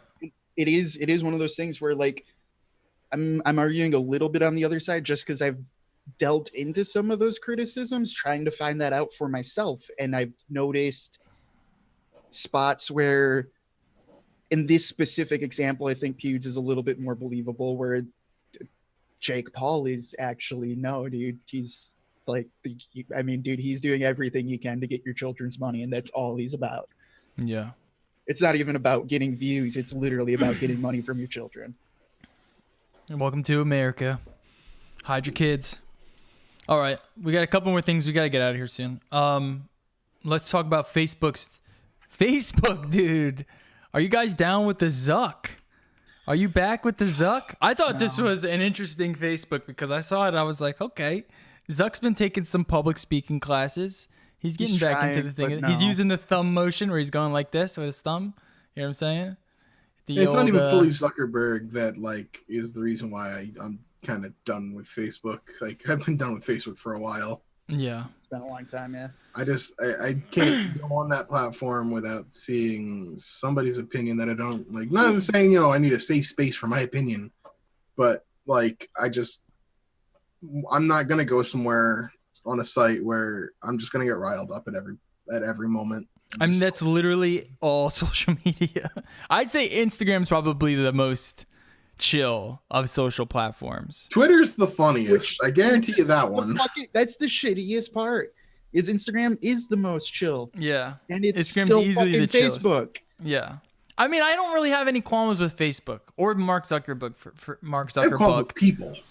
Yeah, I think Facebook is a net positive in the world. I think they fucked up on a few things, but I mean, I'll post a video like my DIY or Die videos on Facebook. I know they're not going to get banned for no dumb reason. You know what I mean? I post them on YouTube, and I'm worried about what I said in this. The CBD video is a perfect example, both here on Twitch and on YouTube.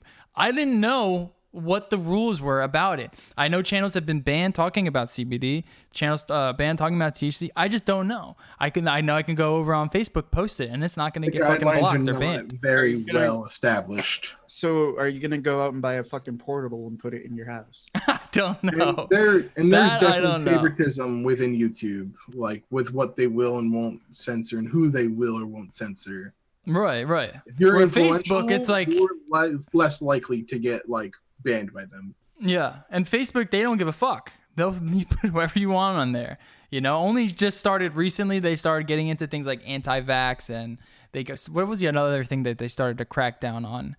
I think it was gun sales, like selling guns. Like you were allowed to sell guns all over fucking Facebook for a while, and they started cracking down on that as well. But in terms of like the privacy stuff and your data, it seems like that was what this thing is sort of centered around today. And I just because financially speaking, it's in their best benefit to do so. I do think Facebook is going to start tightening up the screws. Hopefully they kind of pull back on a lot of the. I mean, basically, everyone just gave them their information, and then they just did whatever they wanted with it. And now, finally, they're like, okay, I guess you guys didn't want us to sell your data, so we won't. Yeah, but do you trust them farther than you can throw something at them? I don't know. Not any more than I trust Apple or Google or any of the other ones, really. I trust some of them more than I trust Facebook. I don't know. I still have a lot of. I really don't skepticism about know. all of them, but Exactly. I really don't know. I mean, there's certain things that I just won't post online. I won't post on social media. no, you shouldn't. You know what I mean? There's a lot of things you actually shouldn't post online or on social media. Yeah, I have a healthy skepticism on all social platforms. But do I trust one more than the other? I don't know if I can answer that today. I don't know. Maybe a few years ago, I might have been able to. But today, after the past couple of years, it's been wild. And Facebook's had a few fuck-ups. But I think out of those fuck-ups can come a little bit more of a rebuilding, which is good because they can acknowledge their fuck-ups. And then they can say, hey, this is what we fucked up on. We're going to try to change it. So that's always good. I will do that. I'm going to take the doobie route here and say I'll believe it when I see it when it comes to Facebook. The skeptical doobie. Well, one thing that they're doing is upgrading a bunch of stuff. They're going to redo the whole Facebook experience, which I think is a fucking disaster right now. If you log on to Facebook.com, I mean, just look at the front page. It's insane. You have all sorts of shit all over the page. One of the biggest criticisms I have with Facebook is just looking at it. Clean it up. Jesus Christ. It looks like a fucking GeoCities website. So it looks like they're going to start cleaning things up. They're starting to really focus on privacy with WhatsApp and their Messenger. They're putting desktop apps like native integrated desktop apps for Messenger. And I mean, on a business side, I have to use Facebook. I have to use Instagram. I have to use Twitter. And it's been great for that. It's been great to be able to, on Facebook, it's been great to be able to just reach out to all these people, and everyone they just are on there. They're on Facebook. Everyone seems to have a Facebook page. So it's nice. Not everyone that I know has an Instagram. You know what I mean? Not everyone, especially not everyone I know, has a Twitter. Facebook, for some reason, everyone's got a Facebook page, and they might have 3 or 4, So it's always nice to be able to tap into that. And to see this, I didn't watch the whole conference. I didn't really care too much about it. I just wanted to see kind of what he was talking about with privacy, and it seems like he acknowledges it. He kind of pokes fun at it, and we'll see if the Zuck can get unfucked. He's got a nice little haircut there, if you can see it. Nice little fucking clean cut, nice and sharp. He's trying. I guess I'll give him that credit. He still sounds like a fucking robot. He always will. I don't know why he talks the way he talks. He sounds like he's gonna cry all the time. Dude, he smoked too many meats in his life. I was just about to say that. He's just smoking too many fucking meats, dude. That's okay. Someone posted a fucking video of him doing the Snapchat or the Facebook filters. Let's fucking find it.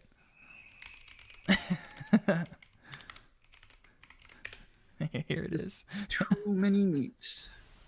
New face filters on Instagram today. This is my favorite one so far. Nice job, team. How do you not New like this face guy? filters on Instagram today. This is my favorite one so far. Nice job, team. All right, moving on. And talking about Instagram, they're going to be diving more into commerce, How many which is something that I'm super interested in. One thing I hate about Instagram is they lock features off for certain people. I fucking hate that, man. You have to That's be what I was gonna verified to do anything cool. And it's not even you have to be verified. You have to like have a set amount of clicks basically all the time to even be able to put like click through on. Yeah, it's so annoying, man. I want to be able to link shit. I want to be able to Which put my is- products on there. Also super annoying when like if you want to talk pure e-commerce, like, hey, Instagram's where it's at. Yeah. Like if you want to make money, what the fuck? Yeah. And unless you're fucking buying bots, you know, you better hope you hit like some crazy viral and get all those followers enough to get just basic links. You know what I mean? Dude, you just take Nerd City's approach and photograph you with a fat ass. And do what? Photograph you with a fat ass. That I might need to do, dude. I'm getting desperate here. I need that Instagram e-commerce. Shout out to Nerd City. Go watch his videos. Dude, you know how much money you can make on Instagram? It's insane. A lot. It's insane. And then they also dropped the Oculus Quest. You have on the go. This is a great still at video 60 by the Tested guys. Love the Tested YouTube channel. It's great. They get deep into VR. And it's basically a standalone. It's like an Oculus Go, except it has sensors on the helmet, so you can actually move around in it, which is pretty impressive. Run off of Snapdragon, I believe. That is cool. I'm just 75 hertz. Also, it's not the steady 90. It's at a 75. But Okay. they Well, say this- it's good. They say it works good. no, this thing seems really cool, and I think this is more where the VR future's headed.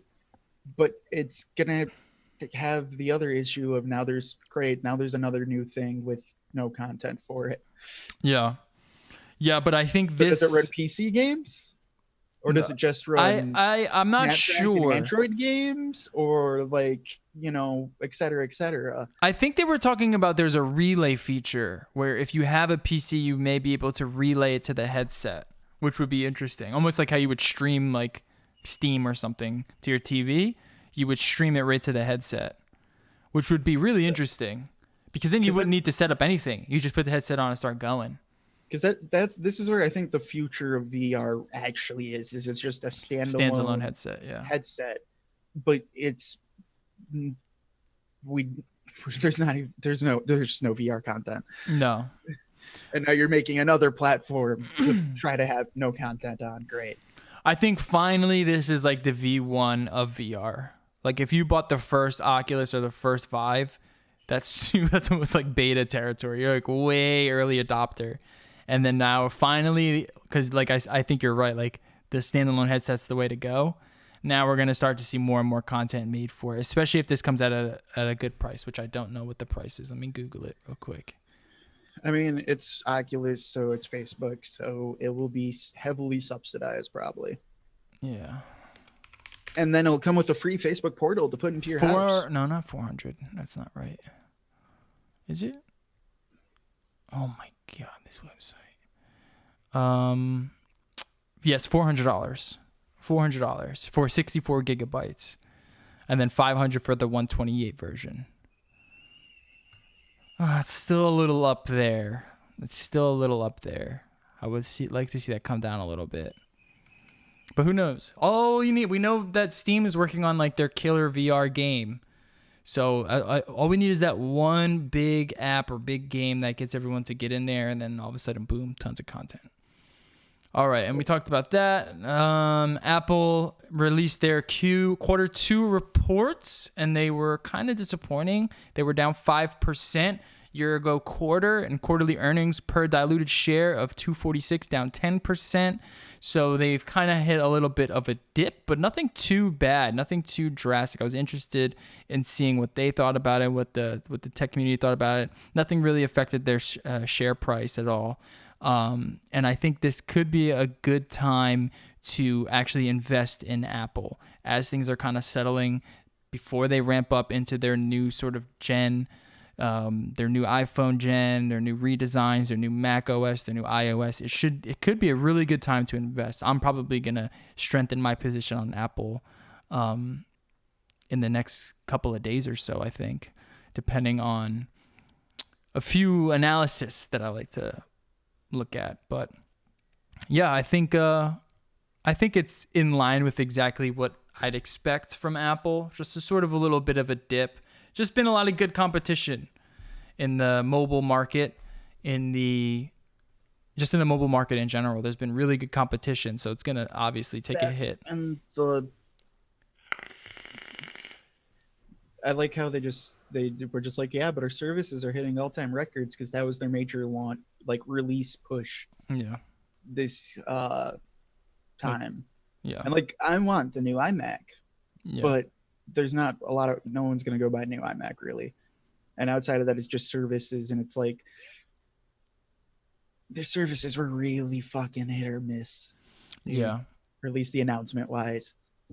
Yeah, I'm very interested in seeing how the future of Apple. I think it's a good time to strengthen your position on Apple, but I'd also understand if you were kind of just like, it's a little too volatile for me right now. I don't know the future of what they're doing. I mean, stocks wise, sure, you take a crack at it, but I'm just thinking, like, from the tech world, it's like, dude, it's because they announced what seems like a pretty crappy TV service, and A very crappy TV service. Like, not gonna do too well with that. Yeah, and it seems like everything else seems to just be like meh, and like you said, like the Mac and the iMac, and like no one's really buying. Like that accounts for what, like 5% of their totals. It's all their iPhone sales that really affects their valuation, and that took a little bit of a dip.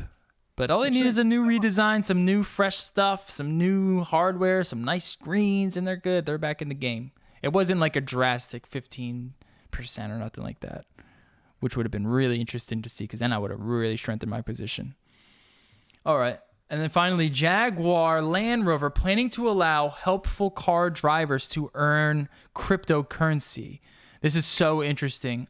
Jaguar Land Rover, Britain's largest auto manufacturer, said on Monday it is testing software that will allow drivers of its cars to earn not Jaguar coin, not some stupid Rover coin, but actual cryptocurrency, IOTA, for reward for sharing data. Of course, it's fucking IOTA. This is like one of the first big IOTA implementations. I have so much IOTA that I bought when it was like a half of a penny. And the more people that get IOTA, IOTA because of fucking Cosanda. Yeah, I bought so much of that shit, and I'm happy I did, dude. Shout out to Cosanda. Hopefully he still has his. No, IOTA is one of the long-term plays. Along with, there's a couple other coins that I've been researching. Isn't it all dead yet, dude? We're just getting started, dude. Bitcoin has been so much fun the last few weeks, man. So much fun. Yeah, have fun with it, dude. I don't care as much anymore. Oh, you have really to. don't. You have No, to. I don't. You're gonna be upset when it starts rocking and rolling, dude. You're gonna be mad you missed out. Some of the new ones maybe, but like Bitcoin, I'm sorry, dude. It just, your blockchain, that's not used properly. The tech behind it's dog shit. No, It's just too use it slow. for finance, man. That's all it needs to be It's used too slow for finance. No, it's good for making money though. Yeah, but like It's so base idea of the volatile. tech is it's too slow for finance. It's so volatile. yet it takes over 24 hours to record a fucking transaction in a Yeah. heavily volatile market. Yeah, this sounds great. Yeah, they're all like that. They're all pieces of shit. But I just want it to be over That's now. almost. I want to Oh, make it some just- money off of it, but it's just like, dude, I also got a story in today about how like, oh nope, now everyone's buying Radeon 7s to go still mine Ethereum because that's still a thing apparently. oh my god, why are you doing that? Yeah, dude, I'm fucking. Well, actually, that kind of makes sense now that I think about it. But I wouldn't do that. I'm not doing no mining. Everyone's starting to gear up again for another sort of boom. That's what everyone's trying to be doing recently. People are expecting like a pretty low, like down to $2,000 on Bitcoin. We still might see that. I don't think we've seen a bottom yet. I'm waiting for this like true bottom to file in, and then expect a pretty strong rebound. There's a lot of interesting things happening. We haven't covered crypto in a while. Oh, dude, there you go. The big acquisition announcement by Jaguar has made IOTA worth a whopping 30 cents. 30 cents? When was this written? Oh, 2 days ago? It is rank 15 now. Jesus Christ. Dude, 30 cents is not bad. You should buy some more, man. I'm telling you. IOTA. It's all about that IOTA, that Internet of Things. All right. That's it for the 30 show. cents is pretty bad that it was once at one point it was over $4 worth. Yeah. Really? Was it? Yeah, when the Bitcoin thing was happening, yeah. Oh my God. That's way too overvalued. They all were. Except Bitcoin. I see Bitcoin at like 15 grand in the near future. Party up, everyone. Get your Bitcoins, get your Ethereums. Ethereums has been, man, talk about a shit show. What's another shit show that's been going on in crypto? All of it. Binance. Binance has been going insane. Litecoin is like the only thing that's held its value. Yeah, Litecoin. Litecoin is still at 70. You don't really want that though. You want it to go up and down all the time. You want to fucking put Well, your shorts in. In comparison, it's Litecoin's been the only thing that's $75 still, when everything else is drastically lower than it was a year ago. Yeah. But that just means you can buy in, dude. Buy in and cash out. Yeah, I think that ship sailed. All right. I think that's it for the show. I don't think there's been anything else. No, I think that's it, everyone. Thank you all for listening to the No Life Digital podcast. I will see you guys tomorrow for the DOD show. And then I will see you guys on Friday as well. Make sure you tune in tomorrow at 5 p.m. Eastern. Make sure you follow us on nolife.digital, our website. And make sure you follow us on Twitter as well, No Life Digital. And cool, man. We'll catch y'all later. Peace.